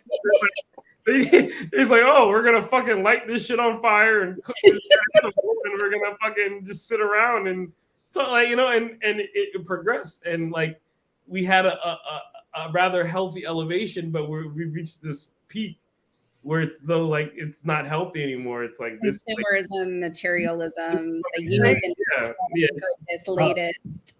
But could I piggyback off that real quick? Go ahead. Because I like what watching Big Dog was saying about the time element, where, and I think that's like another piece where I do, it's like a catch-22 almost, where a guy that goes out and he'll work all them hours, then on the flip side, it's like, man, you're never home, so I see a lot of people complain about that. So I like how y'all highlighted that. But a funny story, man, one of my friends was like out here, he was dating, and he was like, showing me his profile and stuff like that, and he was like, hey man, I'm interested in a few of them. And one of the girls he was about to like try to match with, she had like adventurous on her I was like, don't mess with a chick that says adventurous. He's like, why? I was like, that's expensive, and you're gonna constantly be on the run. I was like, don't mess with adventurous. Look for a boy in their profile. Indiana Jones, like what? Like adventure, like what? Like yeah, that costs a lot of money. She's like, oh, I need to go to Iceland. I want to go see the volcanoes. Like that's a plane ticket. That's so much. Then you got to go hiking up there. So yeah. It's expensive. Okay, so thank you so much, everybody. Shout out to thank you for everybody's responses. I see Menelik McCannon on the live chat, William Graves on the live chat. Appreciate you guys. But yeah, keep that live chat popping. Let me know what you guys think. I see you guys also commenting on Instagram as well. I do appreciate you guys. Does anybody? We've all had a chance to respond to each other, but does anybody want to? I just don't. Is that me? Maybe. Yeah. I just don't, I literally don't even know how, like, it, like, now I'm thinking, like, I really, like, for middle age, for the young men, like, I don't even know how it's fucking possible to have a girlfriend in this like, you know what I'm saying, like, I have a like a kind of concept, but like for the younger men with what's expected, I don't even know how it's even possible, because I worked a full-time job at a university. I work for myself now. Like I'm a music video director, and like I do camera work and stuff like that. But I don't even know, like, on that salary, like, which was walking away with maybe 16 at 1,600 at the end of every month. Like, I just don't even know how that shit is even because it's fucking insane. Yeah, we're in trouble. I have a question, a quick question to the panel, real quick. Did everybody on this panel grow up with rich parents? You guys came from a very wealthy, rich background. No. Slightly upper middle class. Okay. Did anybody here, like, whose parents combined? I'm talking about combined. Whose parents combined income made more than 100K, and that's the childhood that you grew up in? Yeah, I say yeah. Both of my parents combined. So everybody here, maybe a little, yeah. Less, right? Less. So everybody here on this panel, your parents' combined salary was less than 100K. Yeah. Yeah. I grew up in El Barrio, so yeah. Okay. No, because I was just responding to what Tina. I think Tina and I know. Look, I understand, Jerk. Like, I do believe that you don't want to. I'm not saying that people should aim to be poor, right? In a poor situation. I do understand that you don't want to bring children to the world, and you don't have your financial situation in order. But I believe that when one of the things I do see online, I think Tina, you brought up, I think you explained it when you were expanding on your point.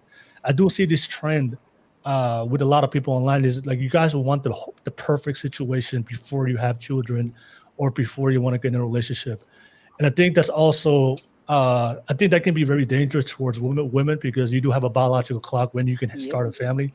So if you're waiting to 35 or 40 to finally get everything in order, or to find that 100K, 200K man, which a lot of women are doing, they find themselves in situations where, they're aging themselves out of the dating market.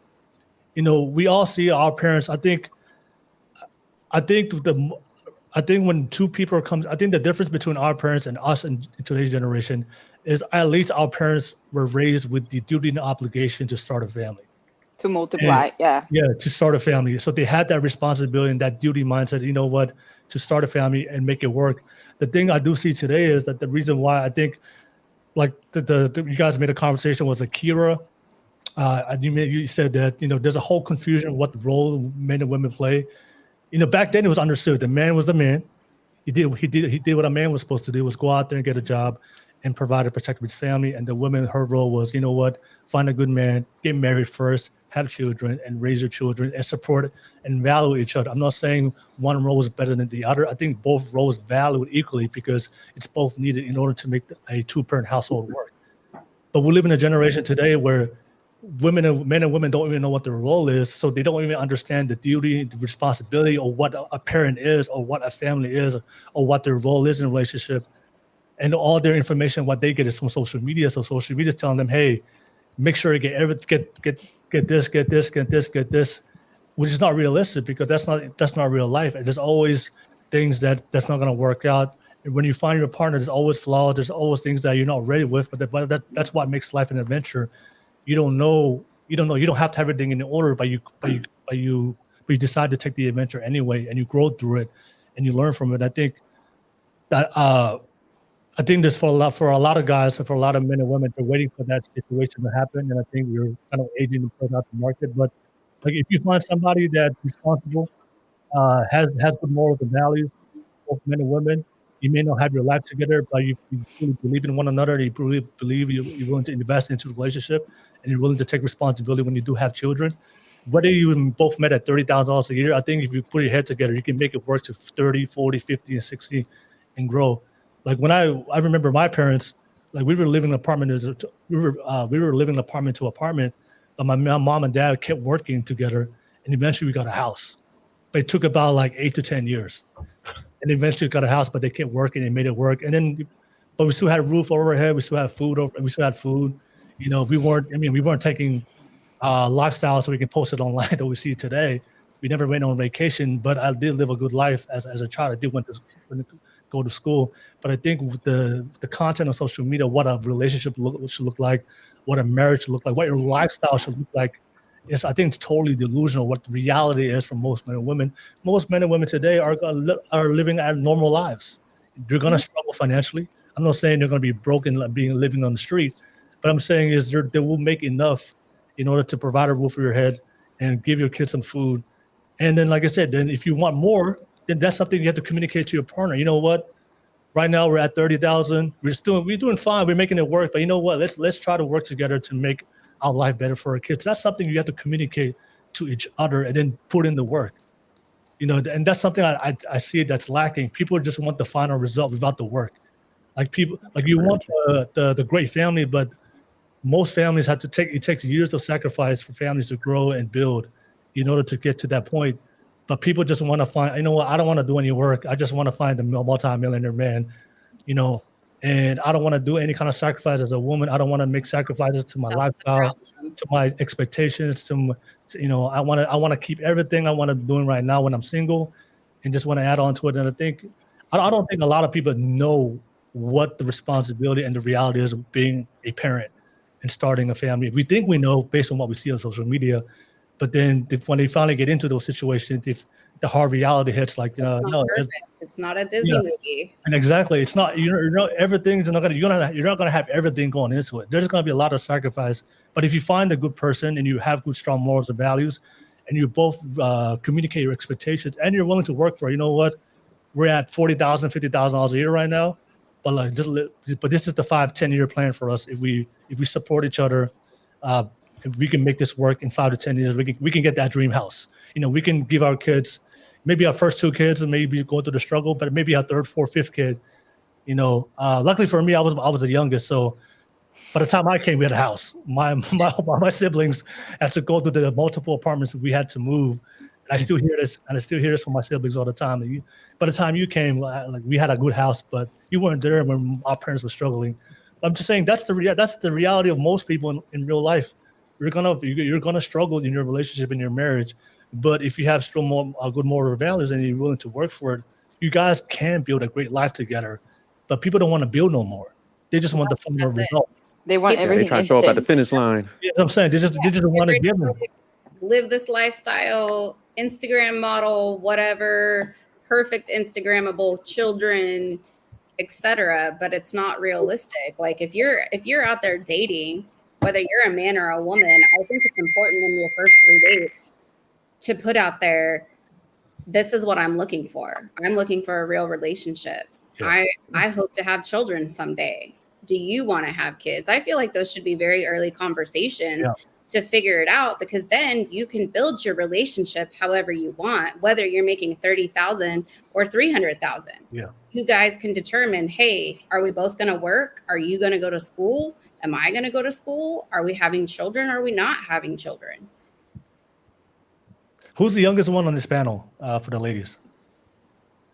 Kira, how old are you, Kira? I'm 23.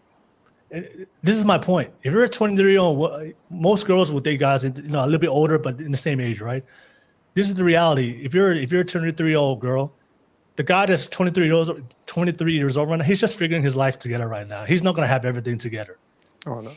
So that's a thing. I think most people, especially if you're dating younger, but I see girls, 18, they're like, how come the men in my age don't have the house? I'm like, you're 18. You're 18, 19. Yeah. Don't I'm trying to just like give men in my generation a little bit of grace, because specifically of like what you just said. And I also just feel like a lot of people in Gen Z, because I am Gen Z, a lot of us don't even know how to date anymore. Like we don't know, like I have so many people who reach out to me and they say, I don't know how to talk to women. I don't know how to talk to men. And it's like, dating nowadays is just such a problem because so much of it is online. So a lot of people in my generation just don't even know how to date. And it's like scary, kind of. Yeah, it's fried. It's all fucked up.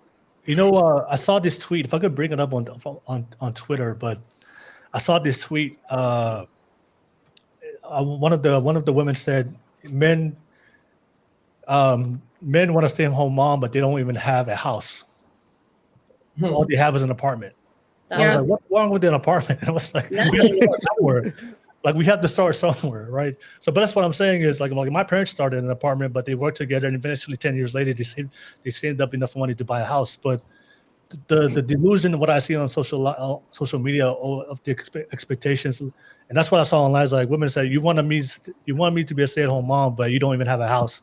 Most guys coming out of high school, come out of college, probably won't have a house. They're gonna have an apartment. But if you, like I said, if you truly love them, you guys start there and build from apartment and save your money, and then eventually get a house.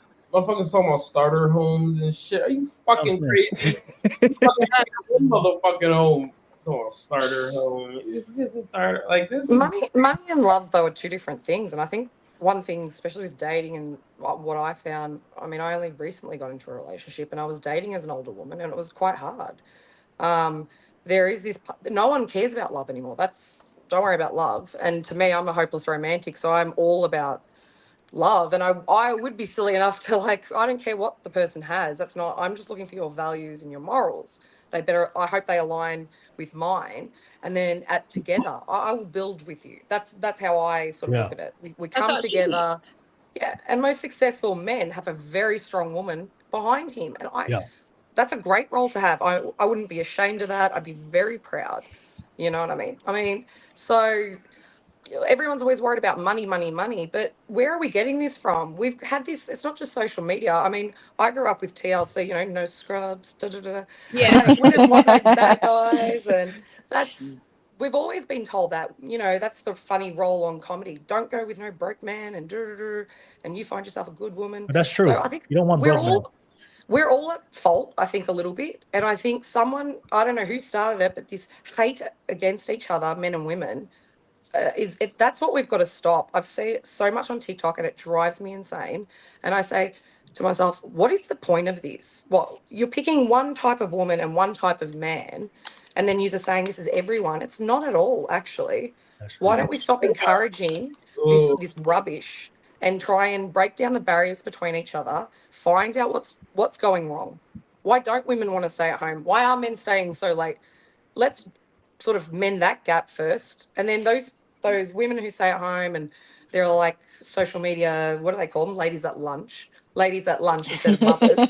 Then we'll see them for who they are and no one will want to be with them. But you've got to understand that there's some men who encourage it and they love it. Then throw in the other cultures. People are getting really enticed by other cultures where it wasn't a thing back because we didn't have social media where we could all talk to each other and see what's going on. My partner's Middle Eastern and they are so different kind of from Australia, different, but from my Italian background, not as different. So you've got to take all these factors in first before we just say women want this, men want that. So that's all. That's my piece. No, good point. I agree with you. Thank you so much, Tina. I have this. Let me play this clip real quick. I have this clip I want to play. It's related to the topic. This woman, she had a hot take on regarding stay-at-home moms, and I wanna discuss this topic because it's she got a lot of heat by saying this, especially from the women. So let me just play this clip real quick, and you guys can let me know what you guys think. All right, so I'm gonna play it right now. Okay, there we go.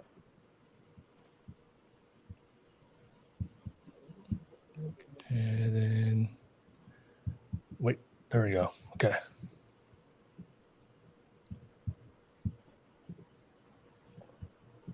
There we go. We just talk about how much stay-at-home moms suck. I keep seeing videos of them talking about how hard it is on my FYP, and I am just sick of it. Even though I only have one 6-month-old baby that is barely mobile, that me, my mom, and my husband take care of. I have a supportive husband that doesn't work 24/7. I'm also neurotypical, and my baby has a good temperament. So he takes really good naps and I'm able to get a lot of stuff done. He's not one of those Velcro babies that needs to be held all day. What is wrong with those babies? I'm not breastfeeding 24/7 because ew. And I also don't have multiple kids to take care of because who would want that? That means I don't have to wash a lot of clothes or a lot of dishes and I don't need to make snacks 24/7. Most importantly, I am financially stable. Even though I know there's a childcare crisis right now, it makes daycare extremely expensive, and wages have not gone up to deal with those expenses. So a lot of people are forced to stay at home because if they went to work, their entire paycheck would go to childcare. So they can't really afford to stay at home, but they can't really afford to go to work.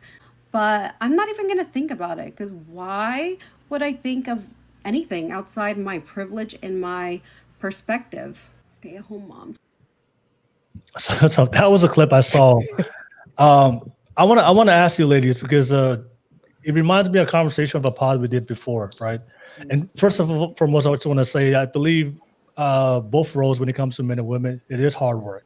The man's role and the woman's role. I think both roles are valuable. I think there's a lot of women. It's a lot of work to raise children.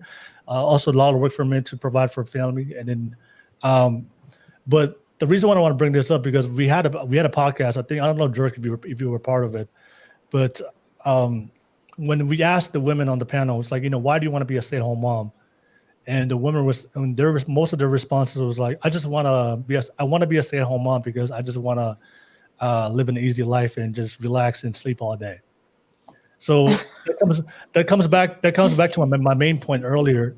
I think today's generation, a lot of them don't understand the responsibility and the realities of becoming a parent. It's a lot of work to raise children. But I think sometimes a lot of things that we do today is based on trends. And I think a lot of women, I think there's a lot of lazy women out there, but they want to be stay-at-home moms because they don't want to work. And then they just want to stay at home and be pretty and make TikToks all day and avoid a lot of the responsibilities of being a parent. Like that one. And unfortunately, they find a lot of simps. There's a lot of simps out there, and they find these simps to pay for their lifestyle and to pay for their house, to pay for their nails, and to pay for their bills. And they absolutely don't contribute anything towards a relationship. They do the minimal amount of work because they just don't want to do it. They just want to live an easy life. And sometimes that's not the best quality for being a parent, because if you want to choose a partner for both men and women, you want somebody that's competent, you want somebody that's responsible, and you want somebody that's hardworking. But I do see a lot of women out there, their baby's on the side, but they're making a TikTok video, and the baby is like, "Hey, I think you should go take care of your baby." Yes, we've all seen that. I don't think they're making videos, twerking. I've seen it all. There's a TikTok of a mom they're making dancing videos and their children on the side. It was like in the bed, in like a bed, right? hospital bed, So and she's dancing. Yeah. So like I said, I have to make it fair. There's a lot of lazy men out there, but the topic of discussion today is women want to be stay-at-home moms. So if you want to be a stay-at-home mom, that's a lot of responsibility. That's a duty, and there's a lot of work involved, especially when you start having children. Your children there's a lot of work to take care and raise that children, so that way that children can be raised in a very healthy way to become a good member of society, right? But I think there's a lot of women out there, they say they want to be stay-at-home moms, but in reality, they're just looking for a guy to pay their bills and get a free 100%. check. And they're lazy in their own life. They're lazy. Yeah, So they're lazy. yeah, Maybe they don't cook, they don't clean, they don't take care they do anything. of you come home, the house is a mess, your kid's in a dirty diaper. No dinner. I would be upset. Yeah, being a stay-at-home mom is 100% a full-time job, and that's what a lot of people don't understand. Is like, I mean, I have so much respect for stay-at-home moms. That's not the life that I respectfully want, but I believe that other women should have that choice completely. If they want to have that life, that's great. But I think a lot of women need to understand what it actually means to be a stay-at-home mom, because you're not just like sleeping all day or scrolling on social media all day. Like, it's a full-time job. Like, you're taking care of the house, you're cleaning, you're doing the dishes. Like, there's a lot that goes into it. You're taking care of your kids. No matter how many kids you have, it is not easy, especially when you're at home and you have little ones crying and screaming in your ear, and your husband's off at work. And I just feel like a lot of young women, when they say that they want to be a stay-at-home mom, they don't actually know what they're getting themselves into. And so they have this idea of what it actually is, and then they get into it, and some of them have no idea. So, yeah. Well, thank you, man. That was a great breakdown, Cairo. But one of the funniest things I heard on the panel, one of my podcasts in the past, a woman said, "I want to be a stay-at-home mom, but also I want a babysitter." Oh yeah, that's right. I was definitely there for that one. I was like, what? That's your job. That's your role. That's what you're supposed to do. You are the babysitter. You are the full-time babysitter. Yeah, you don't outsource. You're outsourcing your main responsibility of being a stay-at-home mom. But that's what I'm saying. A lot. Today's generation, a lot of both men and women. But we're talking about stay-at-home moms. I think there's a lot of girls out there that they don't understand the reality of what that role is, and I think there's a lot of women are just lazy, and then they just want that free lifestyle. Somebody just give them that free lifestyle. Pass it to you, Joe.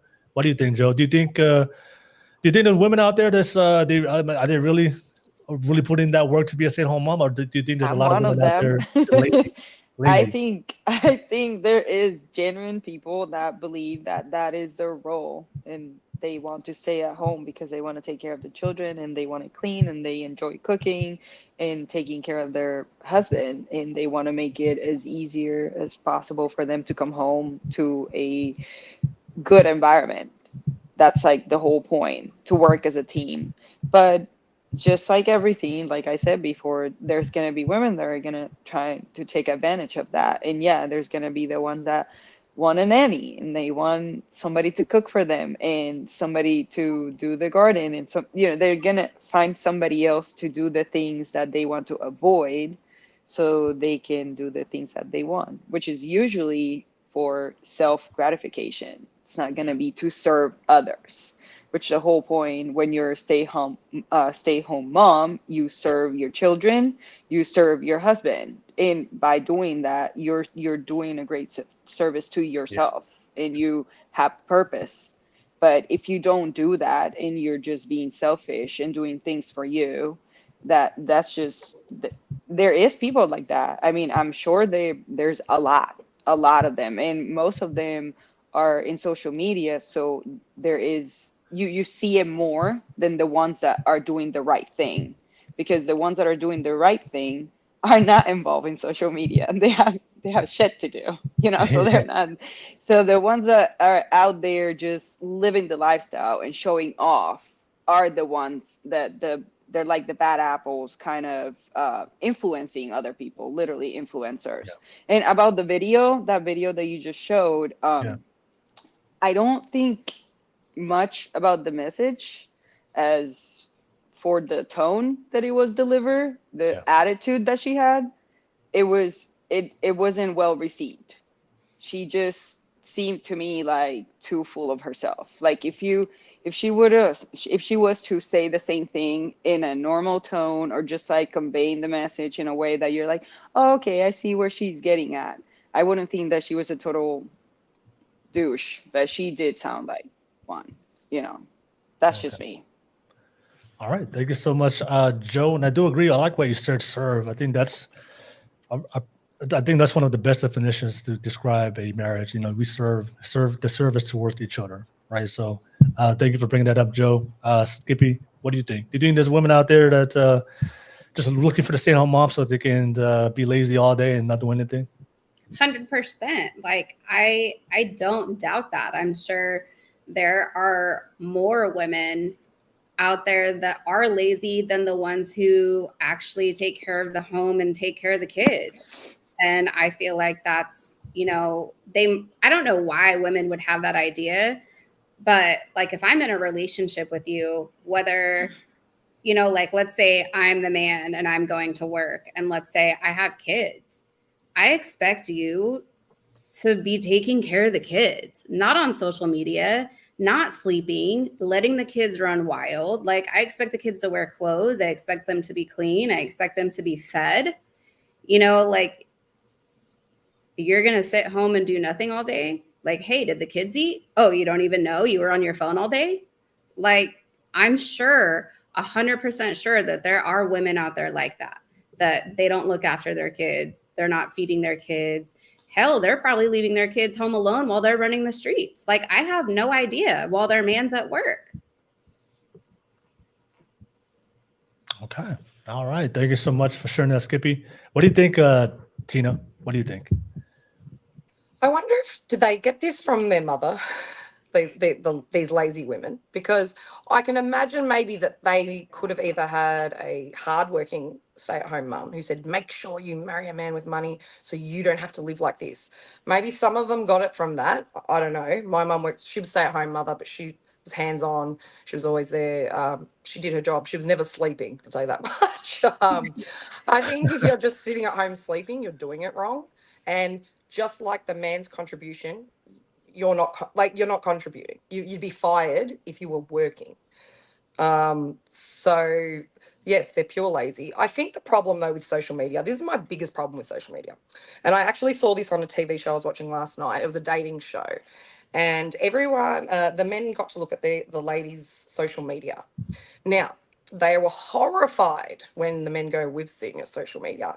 Pretty much every single one of them said, that's my persona. That's not me. That's not real. That's not real. I'm really like this. That is what everyone's doing these days. They are putting a persona. Nothing's real. And I don't think people are even able to think for themselves anymore. And I've noticed it's more like, say, I'm not going to say all, but the older generation are the ones calling it out, saying, no, there's nothing wrong with staying at home. There is nothing wrong that's looking after your husband. Women get attacked on social media if you dare say you want to look after your man. Oh, what's wrong with you? Blah, blah, blah. What do you mean? He's contributing, and that's my way of saying thank you, and I love you, and I shouldn't be attacked for that. Then we've got the women who are lazy, and then we're getting grouped with those women, and that's what I'm sick of. That we're getting grouped with those women. That we're lazy. We would never help our men. I would give my last dollar to my partner if it was about love and we're in it together. You know what I mean? I don't see it as he's not contributing or I'm not contributing. I see us as one. We're a team, right? Where he could be lazy at work. How do I know? He could be doing whatever. He could be making more money and he's not. But I trust him and he is bringing home, and now we can do whatever we want to do together. But there are some women that they do have it in their head. It's a meal ticket, go find whoever. But guys, when you're dating, start asking these. You'll be able to find out someone's personality. You'll see it very quickly. Go on a few more dates. See how they speak to other people. See if they have lazy tendencies, because it will come out very quickly.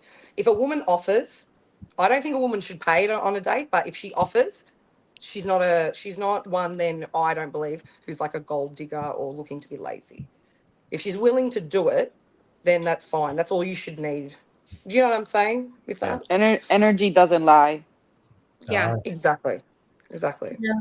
Thank you so much, Tina. Hey, I just had a quick question I want to ask the panel before I pass it to the fellas to get your response. What's a quick what's something that you can look out for to kind of see, okay, she's probably lazy in her life?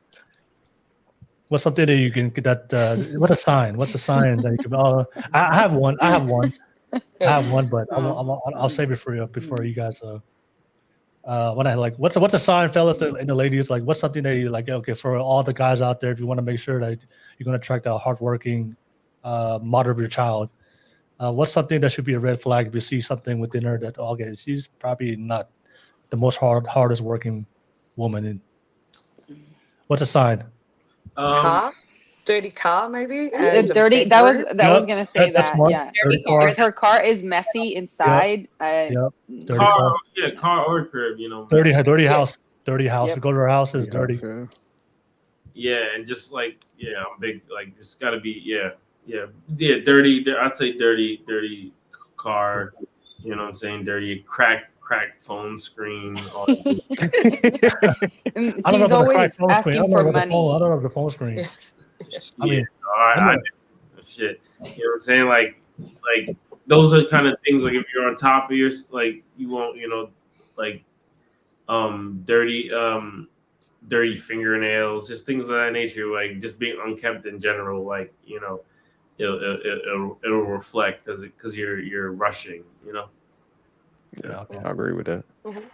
Okay. All right. I think if you're as a man, if your hygiene standards a lot higher than hers, I think that should be that should be a sign right there. All right. Anything that comes to mind, big dog? Oh, you're on mute. Dirty fingernails. Oh yeah. Yeah, that's Yeah. when a man first look at a woman, he gonna look at her head to toe, up and down. If he see dirty fingernails, he already know, man, she don't keep herself clean. So why would I mess with a female with dirty fingernails? Oh, that's true. That's true. That's true. I feel the same way. Like when I'm dating a man, I do look at his fingernails or like the soles of his feet. Like dirty feet are a no for me. But you know what? I've seen Well, people is a that- hardworking. He works construction, so it's a little dirty. That's different. So like I grew up like working on cars. My family owns a company in a machine shop. My dad could still come home at the end of the day. That man would use Orange Clean. He took 2 showers a day, and my dad, he was a Navy SEAL and still had the cleanest hands. Well, that's true. I have Fair seen enough. people though that are really well kept. Like they have their nails done. I have worked with females that have everything going for them: extensions, fake eyelashes, like new tattoos every other week, and they're lazy. They're just getting all these things because they get men to pay for it. They look well kept, but they're not paying for anything. They're just getting others to pay for it. Yeah. It shouldn't just be looks because, like you say, there are those types of women. I would say more the conversation. What you will be able to tell. I mean, if she's only constantly name dropping designer brands or just only talking about, oh, is that a, I don't know, Rolex watch or this and that? Oh, and what cars do you have? Run. Or That's all I'm she's late. interested in. Just if you just met her and she's talking about she's late for like rent or any bills, bro, run. Like run for your life, like for reals, because that just like she's asking for money. You are her bank account. She's just whining about bills. Like, oh my God, I won't be able to text you because tomorrow my phone is gonna be disconnected. Okay, like, honey. oh, Good not my luck. problem. Yes, Yeah, exactly. bye, girl, bye. I've seen it all. Yeah. This works. Does this work? It anyone does. seen this? I knew females that got away with a lot more than that. Yeah. That's crazy. Ladies, y'all. There's a guy right now in your life that will do in your friend zone that will do that for you. All the ladies on the planet. I mean, That is true 100%. though. That I know is true. That will But absolutely. I wouldn't do it, but it's true. Yeah. I wouldn't do it either. Like, if you want to like send me $40, like just so I can have a great day, honey, go ahead. You're not getting anything in return. Yeah, even that is too much. I'll send you a picture of the coffee I bought. Nothing is for free. Nothing is for free. No, you out of your fucking mind. We'll show it to your doorstep for dinner, motherfucker. Like, you see that movie? That movie? I forget that movie, The Guest or some shit. That's just crazy. Oh yeah. Let that motherfucker, you go, killing your fish and your cats and shit. It's the wrong idea. That's like women, like don't accept advances and shit like that. Like, cause it's like send that money back if a dude send, you know what I'm saying? Especially That's why you end on Dateline 2020. Yes, early morning on Saturdays. You know, I think there's a good sign that just came into my mind. Just thinking about somebody in the past, but you know, it's for me, it's my nature. Like I like to take care of my women. That's something I like to do. You know, but one of the things I've noticed when you try to do something for her and she's like, you know what, she's willing to do it herself, if that makes sense. So like you know, if I offer, hey, you know, let me do this for you, and they'd be like, well, when it comes to dates, when they're like buying the food, that's the man pays for the date. But I'm not saying sometimes they're like, oh, let me this is, you know, her something with their car or something, need help. But if she needs her help, she will ask for my help. But then sometimes like she can do it herself, and that shows me like she's self-sufficient. Like yes, she don't like you. No, hell no. If she really like you, she wants you to do everything on that motherfucker. If you're like, hey, honey, I'm gonna change the oil in your car, I'd be like, honey, great, that is so awesome. Yeah, I'd be like, do it. Yeah, I know how to do it myself, if or you I can go get it done. But if you offer, I'm not gonna deny that. Facts. Yeah. But see, Will, what you're talking about is like she has the awareness to not always take. Yeah. I agree with you on that. What I've heard in the practice, there's some girls that will just totally depend on the man, right? I want you to do everything for me. What I've noticed is the type of girls are not really self-sufficient and responsible, but the girls who are very self-sufficient, responsible, they'll still accept your help, but they don't like. But there'll be times like, you know what, I got it, I can do it. That's fine. I appreciate the offer. Yeah. But there'll be times she'll let me help, take care of her. But it's not all the time. Sometimes you're like, I got it. I can do it for me. Thank you. Don't run from those ones. They're the ones you want to keep. I totally agree with that. My partner, we were in a situation, we were just low on cash, I think, and he wanted to take me for lunch or dinner. I can't remember what it was. And he's like, oh, but you really wanted to get a steak or something, And I said, oh, that's so beautiful, thank you. But if we do that, then we don't have money for this later, and so on and so forth. So he's like, I don't care. I will spend my last dollar. And I said, yeah, babe, I appreciate that. That is beautiful.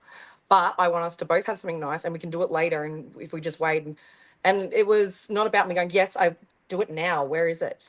Oh my gosh, why don't you have money? It was, oh my God, he's so sweet. He's willing to use his last dollar, whatever, just for something we didn't even need. It wasn't And you necessary. gave him some that night too. Probably did. That would have been music to my ears, because that's like a nurturing, like warm thing to say. Like, you know what I'm saying? Like that you know what I'm saying? That makes sense, because I would have picked up on that. Like, damn, she's being considerate. Like she's thinking about, you know what I'm saying? Like, and things like that are very rare. Like now it's a very cold atmosphere. So like warm comments like that, consideration is very warranted. Like I remember joking about this Gucci Man clip. He's walking with his wife, and like he was about to like throw away some leftovers, and she's like, "No, don't waste your money. Like I'll take it and I'll fix it up for you later." Yada yada yada. I'm like, that's real shit. Like they're millionaires, you know what I'm saying? But like she's like just the concern and the care, you know what I'm saying? Things like that. It goes a long way. And then Johnny D had a quick question to the ladies real quick. Shout out to you, Johnny D. Thank you so much for the super chat. But she asked the ladies on the panel, do average women want average men? For reference, 5'9", 40K per year, dad bod, average looking guy. But he's going to be loyal to you. 100%. Ladies? Absolutely. Depends. Women in general. Speaking in generality. Speaking in general, yeah. So speaking in terms of you. Joe said depends. Well, why you say depends? Know. The answer is no. Depends. It depends. Why? Like he said dad bod, but are you working on yourself? Like there's too many variables. Oh, okay. I don't know. You prefer and you don't necessarily want to be average. You want to keep growing and being better. Like, I mean, I guess like it's like okay to start that way, but you don't want to stay that way. How much money did he say here? 40,000. 40K. Like you said, 40K. No, the dad bod. Oh no! What woman do you want, right? That's nobody. See, nobody watches with me. It depends. That's your starting point. That's great, but you need to. Y'all grow. capping up here, man. Y'all just need to say no. As a female, No. Have you seen these balloon pop shows? All this shit, motherfucker. Tall motherfucker come through. You know what I'm saying? He's a plumber or whatever. So Joe said no. No. Kira. I agree with Joe. I think it depends. So that's there's a no. There's just so many variables that went generally into though. If we line up, what's the one that stands out? Is it the 5'9", the dad bod, or the dad bod is the one that I'm like. Yeah, I'm kind of like, oh. The dad bod. I don't have a problem with that height. You guys can't even say depends. You know generally. So it's the dad bod. So you guys are like a man that's fit. Okay, that's fine. And he doesn't have to be like healthy. Bad. I mean, like you need to be working on yourself. Healthy. Like I want him to be healthy. Healthy. Okay, yeah, that's fair. What does healthy mean? With like a 6-pack? Healthy. Well, you don't have to have a 6-pack, but you have to be working towards being better. Well, I mean, like as long as you're active and you're healthy, like I don't mind like a little dad bod. Like it's okay. We're average. I'm average. I'm not like a model or anything, but I take care of myself. I can run a mile. Yeah. I wouldn't say it's acceptable. Like, you know what I'm saying? Like we have modern conveniences to avoid that kind of stuff.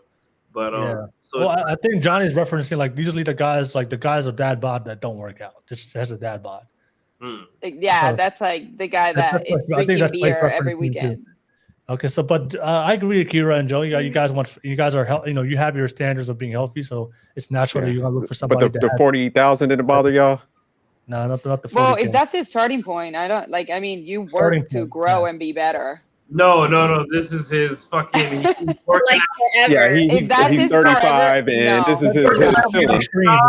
And he's the Papa John's manager, and he's fucking with it for the rest of his life. Yeah, it depends on his age. If he's a young dude, I mean, he didn't say the age, but if he's like a young guy, He's at AutoZone. And Johnny, what age? 37? No. Give us the age, Johnny. Yeah. Hey, Johnny, drop another one in. But I'll pass it to you, Tina. Tina, what do you? Would you take that? I Would hear you this take that all guy? the time. Average, like an average man. Okay, I don't know what that actually means, but they never want average women. That's what I find more funny. Okay, Yeah. they're very prescriptive. I noticed that too. Let her finish. What? Say that one more time, I was Tina. just- it's this. So depending on how you look, you get like a tag saying, "Oh, you don't want an average man." You blah blah blah blah blah. But you don't want an average woman. Like I've seen men dismiss women. I've seen them dismiss women and go, "I can't find love anywhere." And this maybe larger lady will say, "Oh my God, I love you." And she's average. She's average. She's going to love you. She is going to adore you. And he's overlooking her because he wants more like a model. And then he says, and then they turn it on all women and say, "Oh, all you women hate us average people." To me personally, I love someone I went out with a bodybuilder guy, did all that. Ugh. Yeah, Let can't do it again. an knock on Big Dog's door right now, talking about I'm trying to, give you some chilling, smoke a couple blunts, and get. Don't get me wrong. When we say healthy, Big Dog gonna roll out the red carpet, like come right this way, Gertha. You know what I'm saying? No, I mean, everything is. average guys. If someone's healthy, I want my partner to live with me for like. Guys love average women. Oh, she froze. Okay. She was cooking too. She was giving watch at work. Guys love average women. That's. I mean, do guys really want average women? Hell no. I disagree. But stop playing. But Will, the truth of the matter is most people are average. They don't want average women, but most women are average. Do you know what average means? That's a good point, Big Dog. I like that. Average is the most. I believe it's the most constant in a group, like in a group of data or whatever. It's the most constant. So watch this. The average height of a woman right now about 5'3", 5'4". Yeah, 5'4". Yeah. The average weight starts at 160, all the way up to about 180. Yeah, that's too much. Yeah. For women? Yeah. For women. That's true. 5'3", 160? Yeah. 5'3", 160. That's average. Fucking running backs out here. That was the average male salary, give or take, that dude referenced. The average male salary is about $35,000. That's like people. Most people are average. We're all average. Everybody for the most part is average. We're all average. Like everybody. But if you look at that dude they just described, 5'9", that's about average height for a man. 5'8", 5'9", 40,000. That's about average.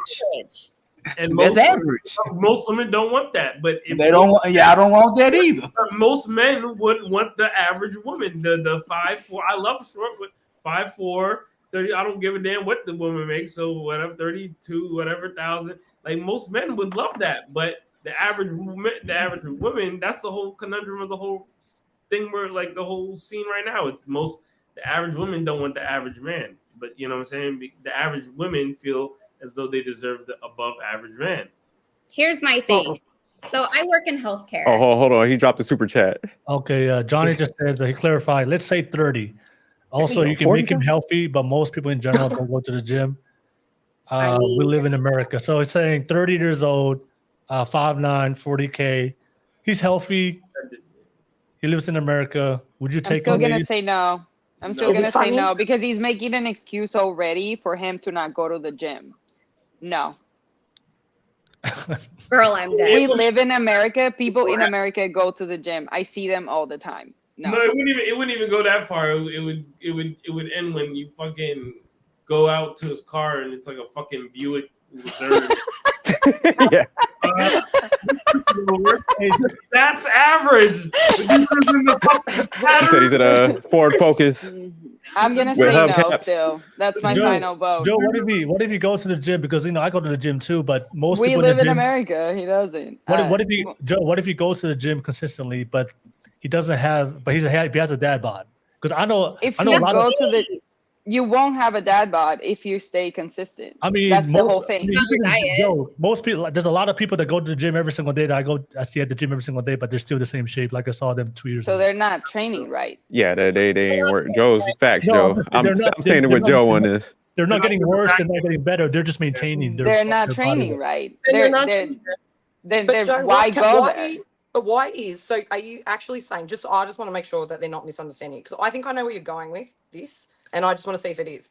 So, is it because you believe that it indicates your lifestyle, basically? So, a lazy person will be obviously a larger person because of their mindset of Macca's takeaway, blah, blah, blah, instead of no, let's eat well, let's eat healthy.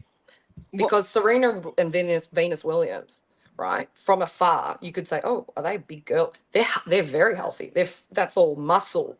They're fit girls. But are they skinny and little? No. They're toned. They're beautiful. It's so that's healthy. That is actually healthy. So just because someone has a dad bod, that doesn't mean anything. Is all I'm saying. But is that where you're going with? Is the mindset? He said the guy is healthy, but he has a dad bod. Then he's unhealthy, to me. If he's healthy but has a beer gut, then he is unhealthy. Then also we live in America, so he doesn't go to the gym. Also unhealthy. I don't think it's about to go to the gym or not. It's about you need to grow, you need to be better, you want to live longer. That's the whole point. And I just don't. So no like his drinking, conditions no alcohol. make no sense to me. I wouldn't. Joe, can I accept ask you a that. question? Do you work out? I do. You hit the gym? Yeah, so that I think you live a fit because I hit the gym too like that. So I have the same sentiments as Joe. That makes so sense. I think it's probably your own lifestyle is going to reflect what you want. And there's nothing wrong with that. That's okay. Yeah. But I still can't get over the 40,000 at 30. Jesus. I did just want to Y'all say could be out here eating spam and shit. I'm gonna hey, let me pull some pictures. Let me pull some pictures of a dad bod and let me know like what works, what doesn't work. Okay. Okay, so let me know what's acceptable and not acceptable. All right, so okay. Yeah, that's no. Right here. Hold on. That's No? acceptable. Is that a dad bod? The middle. What about the guy in the middle? Yeah. That's acceptable. They're all fun. Everybody has their type. Everybody has their standards. What about I'm Brody? saying no. What about Brody? What about Right Brody? here. What about Jason Momoa? What about this? What they gonna say? No. I'm not impressed, but he's all right. You're not impressed. Listen, what about the dude? The second picture. Which one? No, up. Go up. The one in the middle. No. No. I'm not even. No, that's the average body more. And I'm worried about your liver, your overall gut health. Is that ascites? Like, is your liver failing? That's what I'm like. Okay. That's a Greek god. Who's a motherfuckers don't know about that. Yeah, but just because you have a good body doesn't necessarily mean you're healthy. But the chances are you gotta. Okay. The chances are you're healthy. You're pretty healthy. No, my ex-partner looked amazing. I can show you a photo of his body. It was great.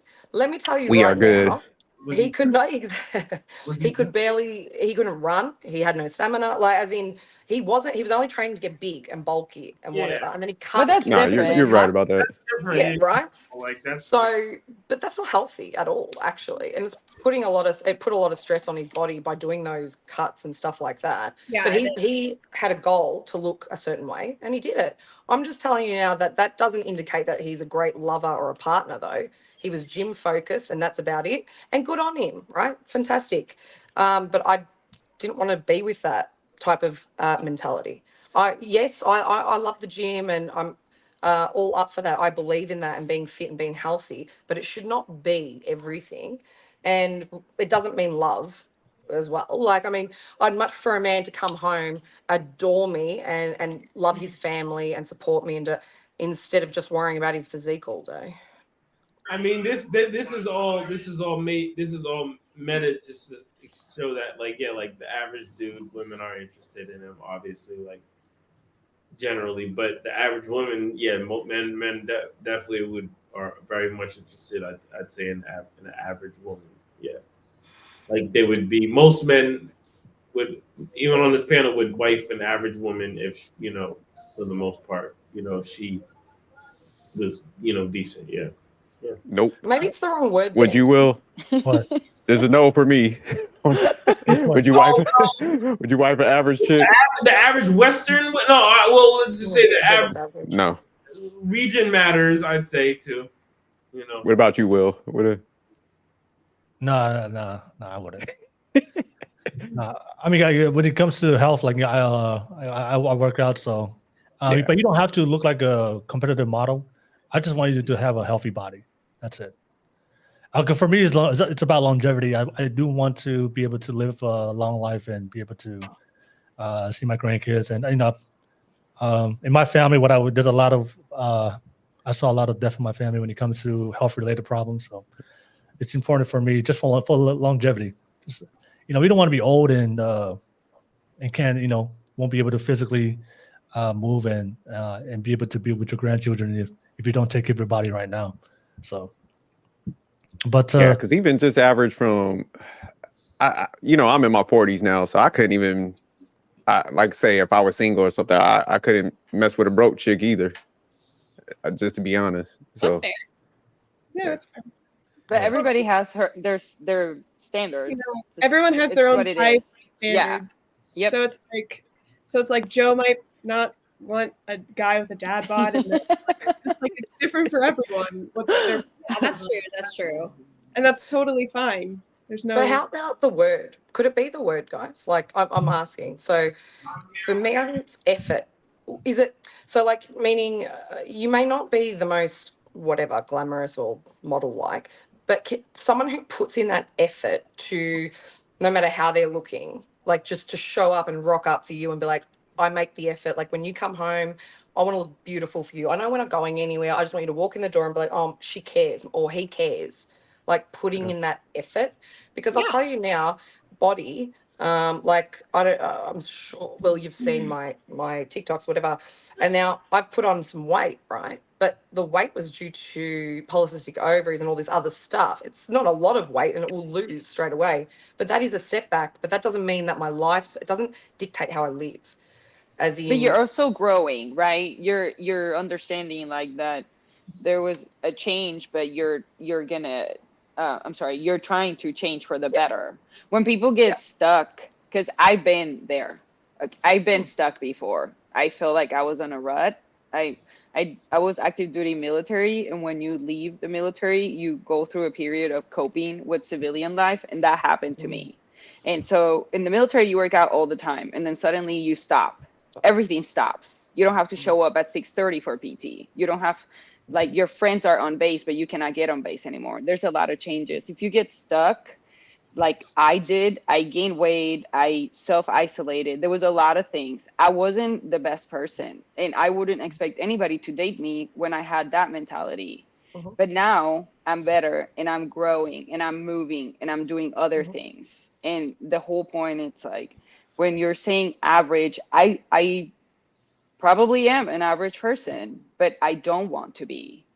So I want to strive to be like extraordinary and being better and make a difference, like somehow, even if it's little, just do that. So that's why the question that super chat is just, no, I don't want that. I want somebody that is growing like me and doing better and just focusing on. You don't have to be a millionaire or a billionaire or anything like that, but you have to try at least. Yes, you have to have that drive. And it's mindset. Everybody has setbacks. Mindset. Yes, everybody has setbacks that you overcome. Better. Totally agree. Okay. Johnny did respond to you guys. He said, men, I hope this proves that modern women care more about the looks over the reliability. you can look good and be unhealthy. You can't build today. No, Okay. Rome wasn't built on a day, and it's a constant. But if he's just saying like, I don't care about the looks, but the looks will show me that you're trying. Can there be other traits that can compensate for his lack of being physically disciplined? So say meet a guy has a dad bod, right? Because physically he's not very disciplined when it comes to his health, but he's extremely disciplined and ambitious when it comes to his finances. So he's very hardworking, very ambitious. He spends a lot of time working to make sure he can provide his family a better future. Of course, he has a dad bod. That's something that you have to communicate with him that he can work on, but that's something that's not going to change overnight. But would his ability to be very focused financially, can that compensate for his lack of discipline when it comes to his health? Would that still work with you, Joe and Kira? No. Oh, okay. All No. right. My thing. Yeah, but I don't know if you. I'm sorry.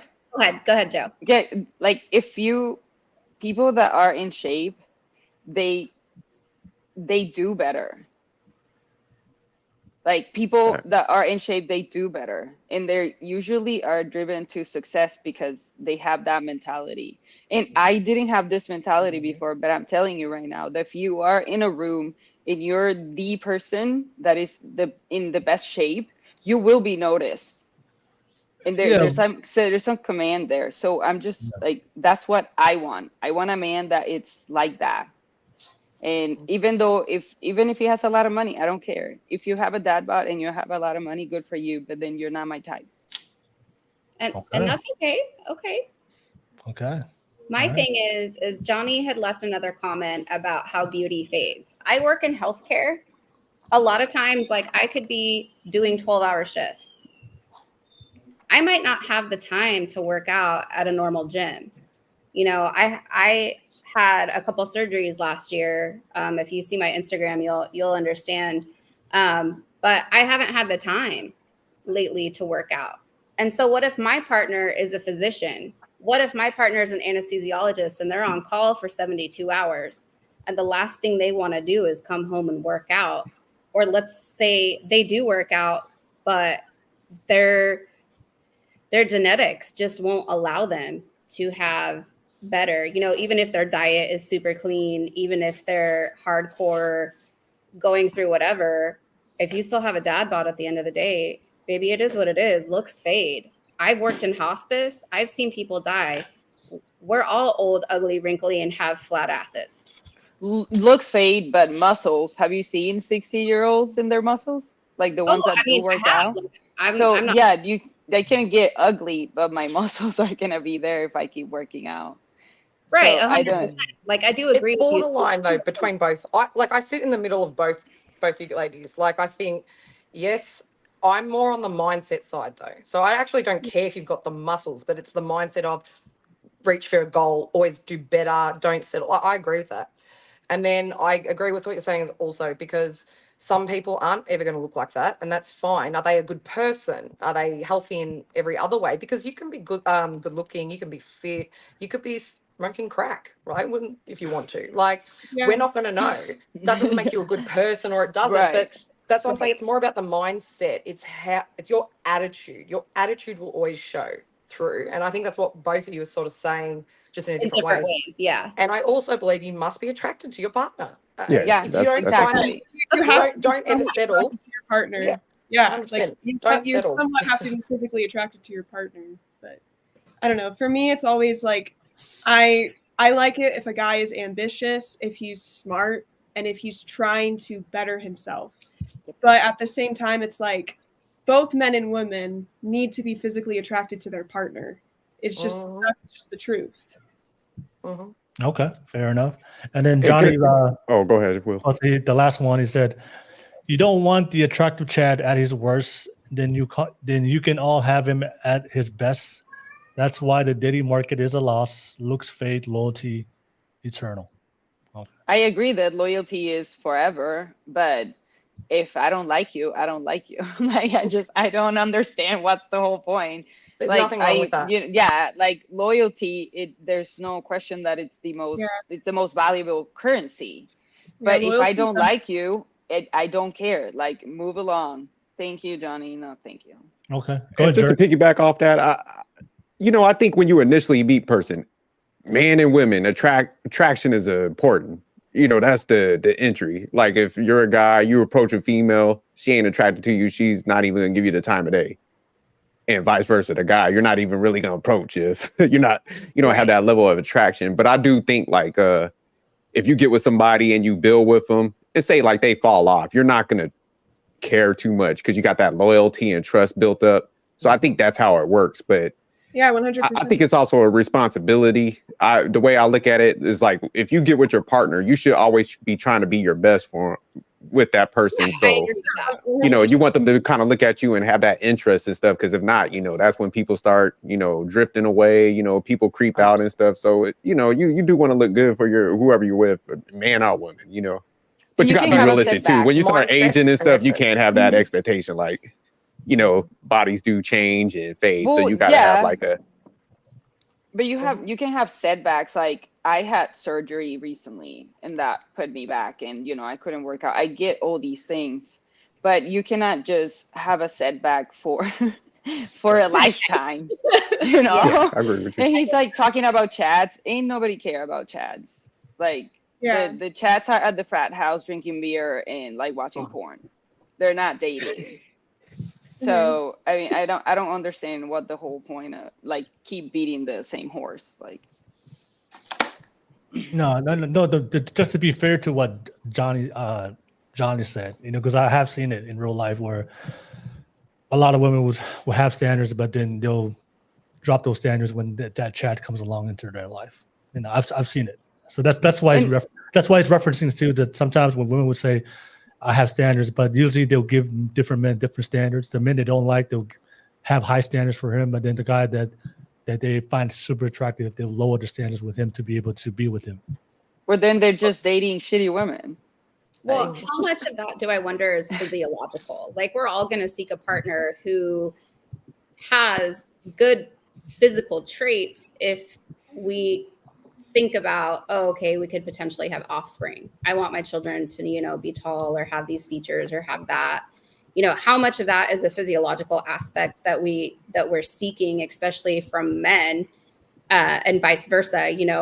If you take, just us women and compare us side to side, men are more likely to pick the woman who has like the curvier hips, smaller waist.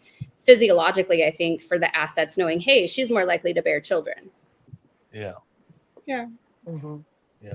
And men are more visual than women are not visual. Well, more emotional. Emotional, right? So if you can make me laugh, or really, what used to get me over the line for dates, and I used to out of my way go for people that weren't overly attractive, right? Because I wanted to see a difference. I just wanted to see, maybe I am being too picky or blah, blah, blah. Yeah. It was never about that. It was literally always down to their personality at the end. And just because someone was not as attractive, they were bloody worse than some of the good-looking people, right? And because they had such a standoffish approach with me and I couldn't relax and have a laugh and feel comfortable, you're going to be successful if you are open and honest with your partner and everything's on the table, up for discussion. I've always said to my partner, and we actually fight about this quite a bit because he doesn't believe in this whole looks thing. And I'm like, yeah, but you can't, I don't know if I'm allowed to swear, but you can't have with a personality.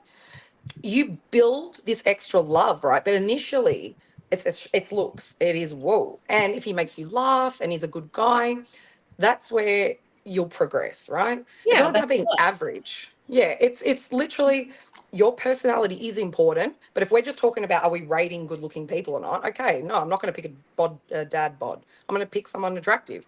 But if you're talking about a relationship who I'm going to live with forever and ever and trust my whole life with, I need more than looks. I need to make sure you got a brain up there. We're funny, because there are going to be days, and you're going to have a lot worse days than good days, and looks ain't going to cut it.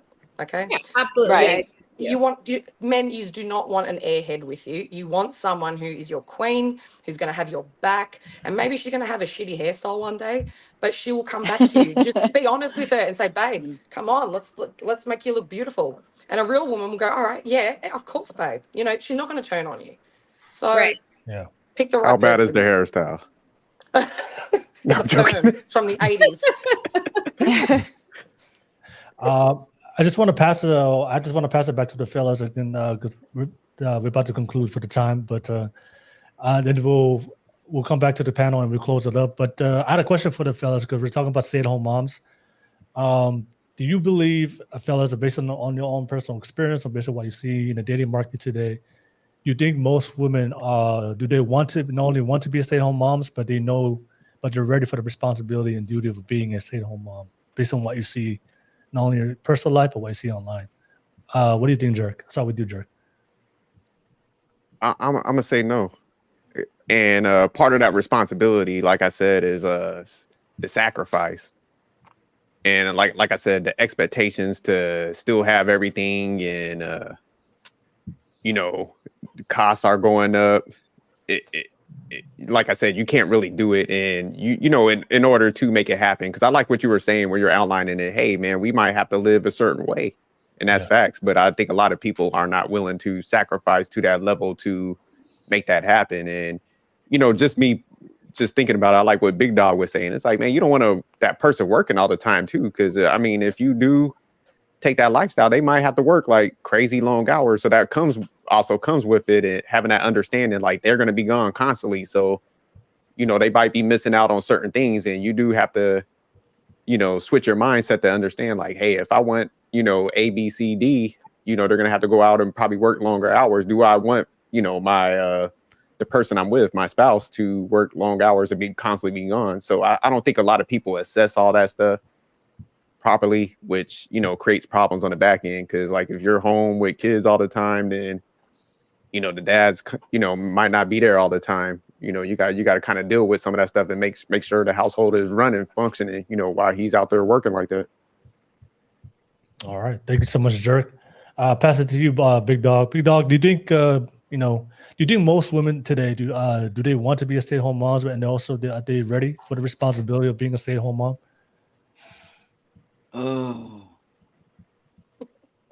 In theory, yeah, they want to be stay-at-home moms, but in application, hell no, they don't want to do it. They don't want to do it because of like sophisticated Jerry said, it's a sacrifice to be a stay-at-home mom. That means that financially, your husband got all the say so financially. How many women want to give up financial say so? Not too many. Then you got to take care of the kids. You got to watch them all day. Now, to be honest, they don't do shit all motherfucking day. That's just you just exaggerating. I've been a stay-at-home dad a couple times in my life. Right. It ain't that serious. You know what I'm saying? But you don't want to do that because you don't want to deal with the crying, and especially when they babies, you don't know exactly what's wrong with them. Do they need to be changed, or are they hungry, or whatever the case may be? That shit nerve-wracking. Waking up at 2 o'clock in the morning for a baby crying. Do you want to do that every day? You really don't.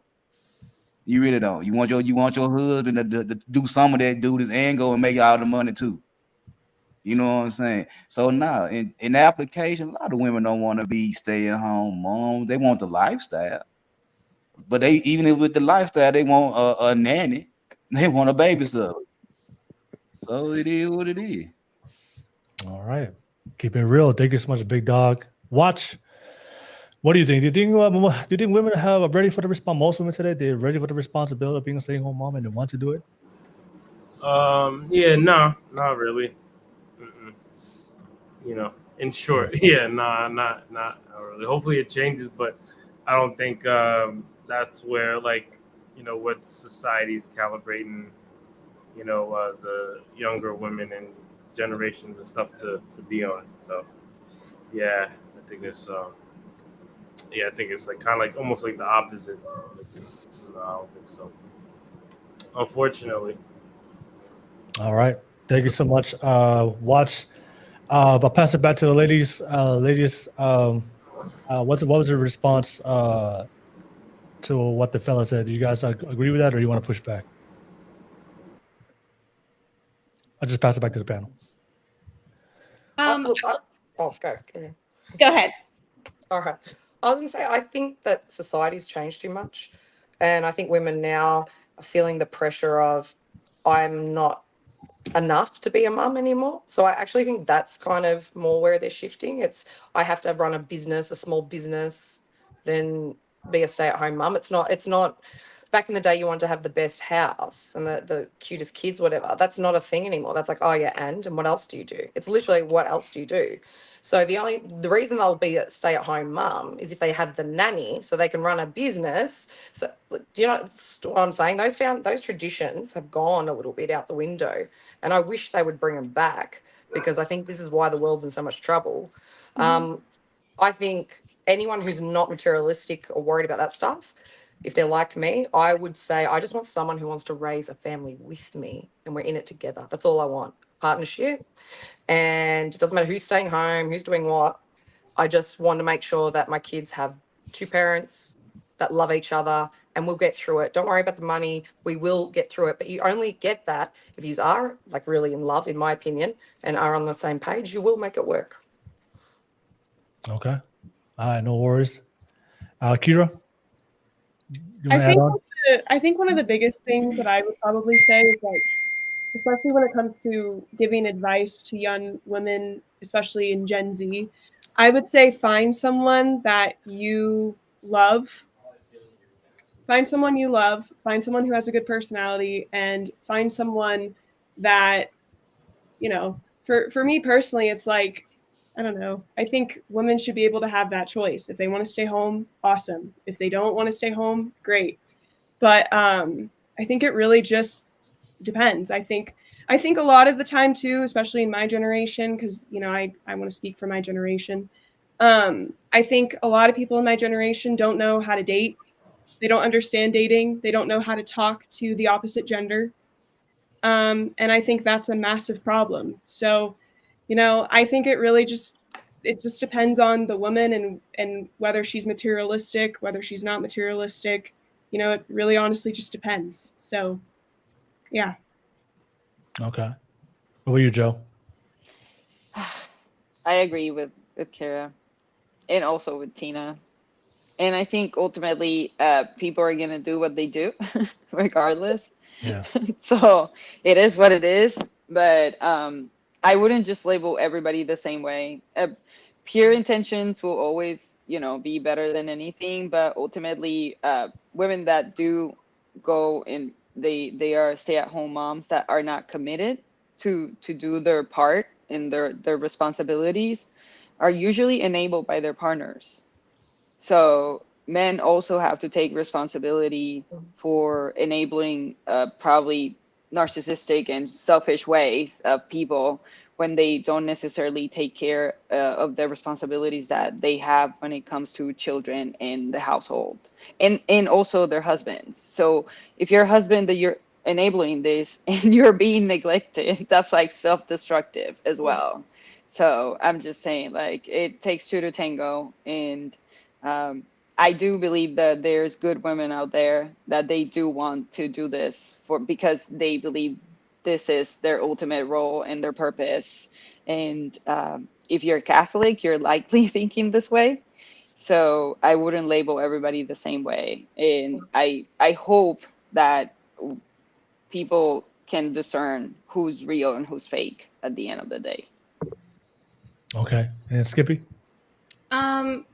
I kind of agree with a little bit of everything that the panel is saying. I think the reality is most women are not ready for the role to be a stay-at-home mom. They might like the idea of it. They might see the social media aspect of it or how it's portrayed in movies. You have all these Instagrammers, TikTokers who are basically, sharing views inside their home of, oh, look at me, I'm a perfect mom. I'm Betty Crocker. I make every meal from scratch. Is that really realistic? Is every woman doing that every day? No. I have 3 children, and I will tell you, my oldest is a teenager now, and my 2 youngers are still in lower elementary school. They're in grade school. And it was rough, even for me. And I'm a really strong-minded, mental person, and it was rough for me. And I feel like I really excelled at being a stay-at-home mom when I needed to be.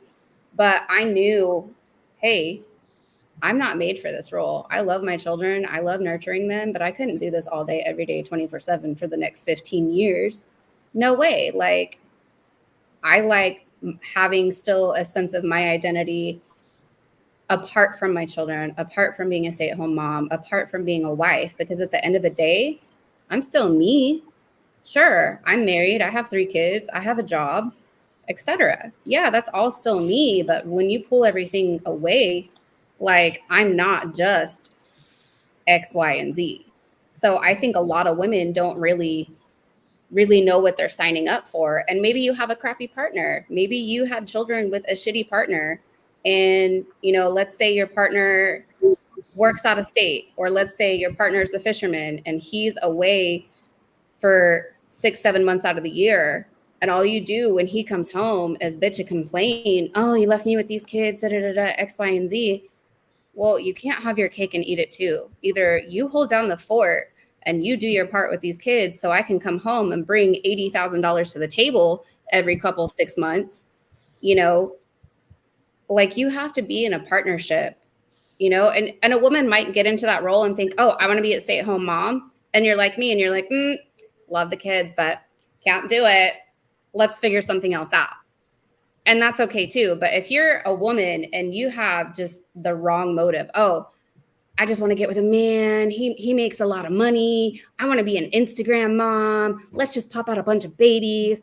Or, hey, I don't actually want to have babies, but let's go like adopt kids or foster to adopt. I see a lot of that on social media too. How much of that is real? How much of it isn't? Are you only taking in these children to put it on social media? Do you really have their best interest at heart? Like, there's so many different avenues of this entire conversation. But I think when it comes down to it, women aren't really ready for that role, whether they're in it for financial gain, to just be pampered and taken care of and get their nails done and get their new purse and, drive the Porsche or whatever. Really, I don't think, I'm going to get a lot of shit for this, but I don't think women can handle it either way. All right. Fair enough. No, I agree with you, Skippy. I definitely agree with you. But yeah, we've come to the end. Thank you so much, everybody. Shout out to everybody on the live chat. All right. Thank you so much. We had a great conversation, talking about how much does a man need to earn for women to want to be a stay-at-home mom. I appreciate you guys. Some of you guys watching the entire stream. I see Congo English on the live chat. Good to see you guys. Video game Goner 58. I haven't seen you here before, so thank you so much for tuning in and watching the live stream. But shout out to the panel. Thank you so much for open conversation. We agree on certain things. We disagree on certain things. And then we just had a reality that a lot of women out there that want to say they want to be a stay-at-home mom, but aren't ready for that responsibility and that obligation. So be safe out there in the streets. If you're dating, make sure you guys find good people, good partner. And work on your dad bod, fellas. Work on your dad bod. All right. I'll pass it back to the panel. Final thoughts. How can they find you? And then appreciate you guys, everybody on the panel. Thank you for the open conversation. Let me start with the ladies. Kira, thank you so much for making the time. What's your final thoughts from tonight's conversation? And how can they find you, Kira? It was a great conversation. I enjoyed listening to everyone's input. Thank you so much for having me. If you guys want to follow me on anything, you guys can follow me on Instagram. My Instagram is @realkirabulby or @kirabulby. You can also follow me on X or Twitter. My Twitter is BulbyKira, and you can also follow me on TikTok. My TikTok is @KiraBulby. So, yeah.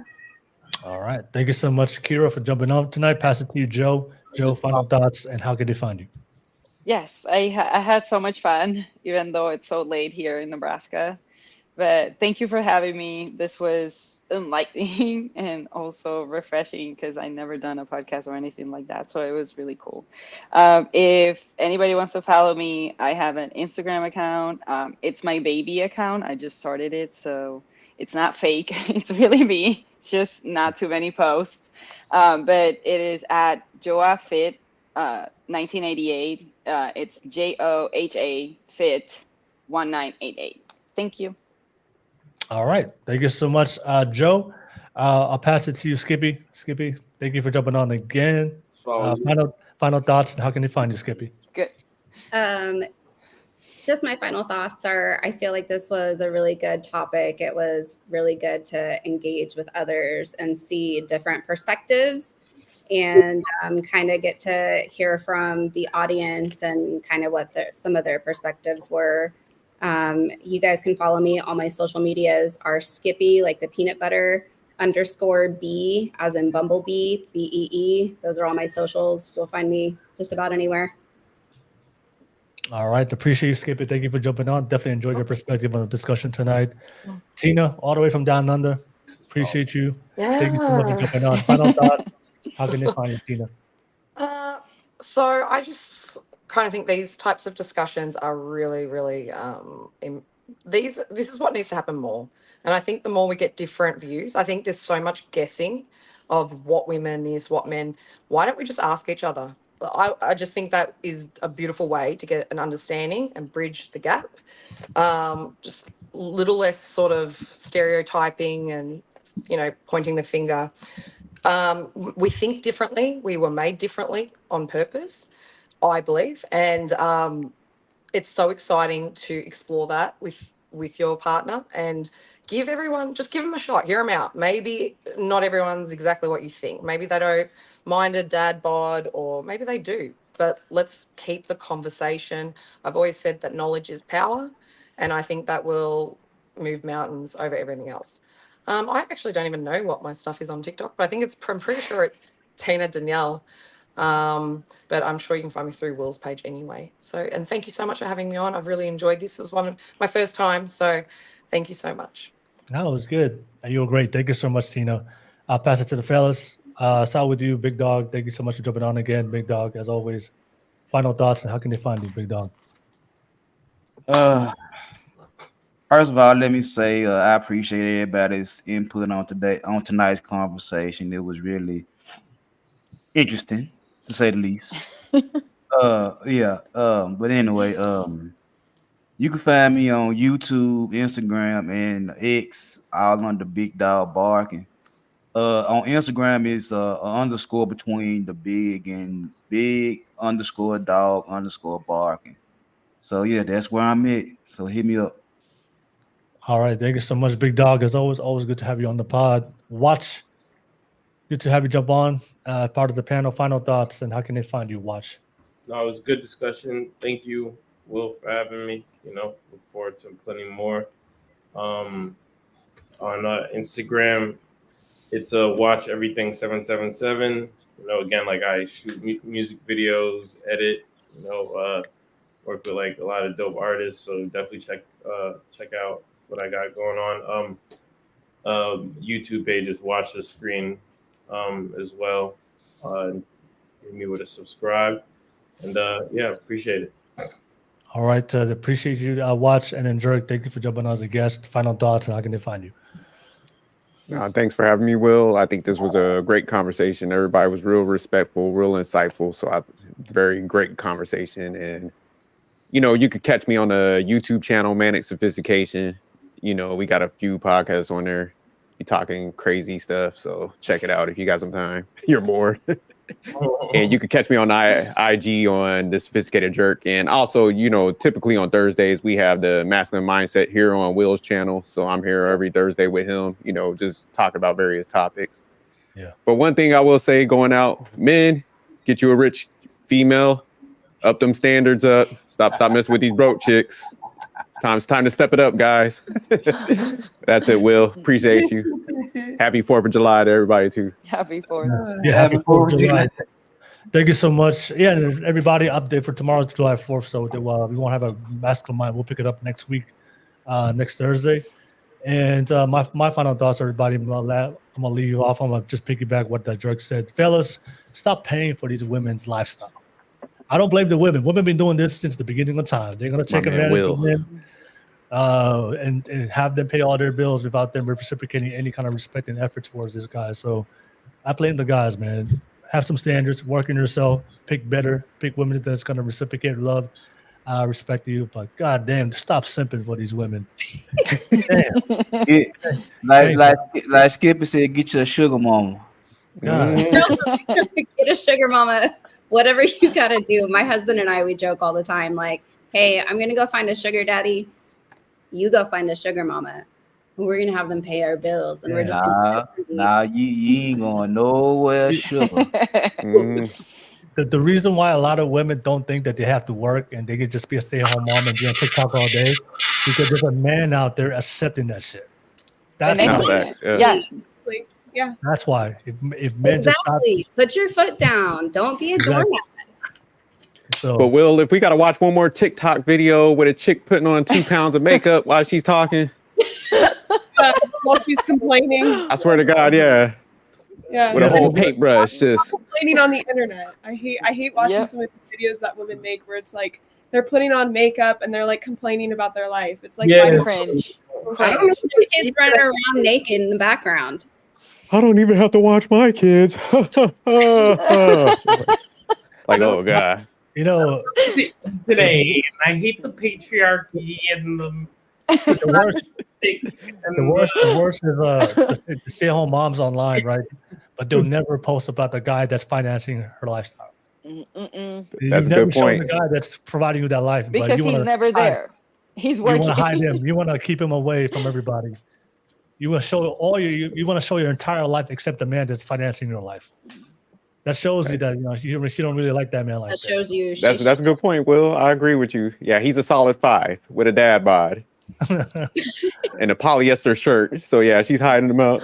All right. And Congo English, Godspeed. Hey, thank you so much, Congo English. Appreciate you for the super chat.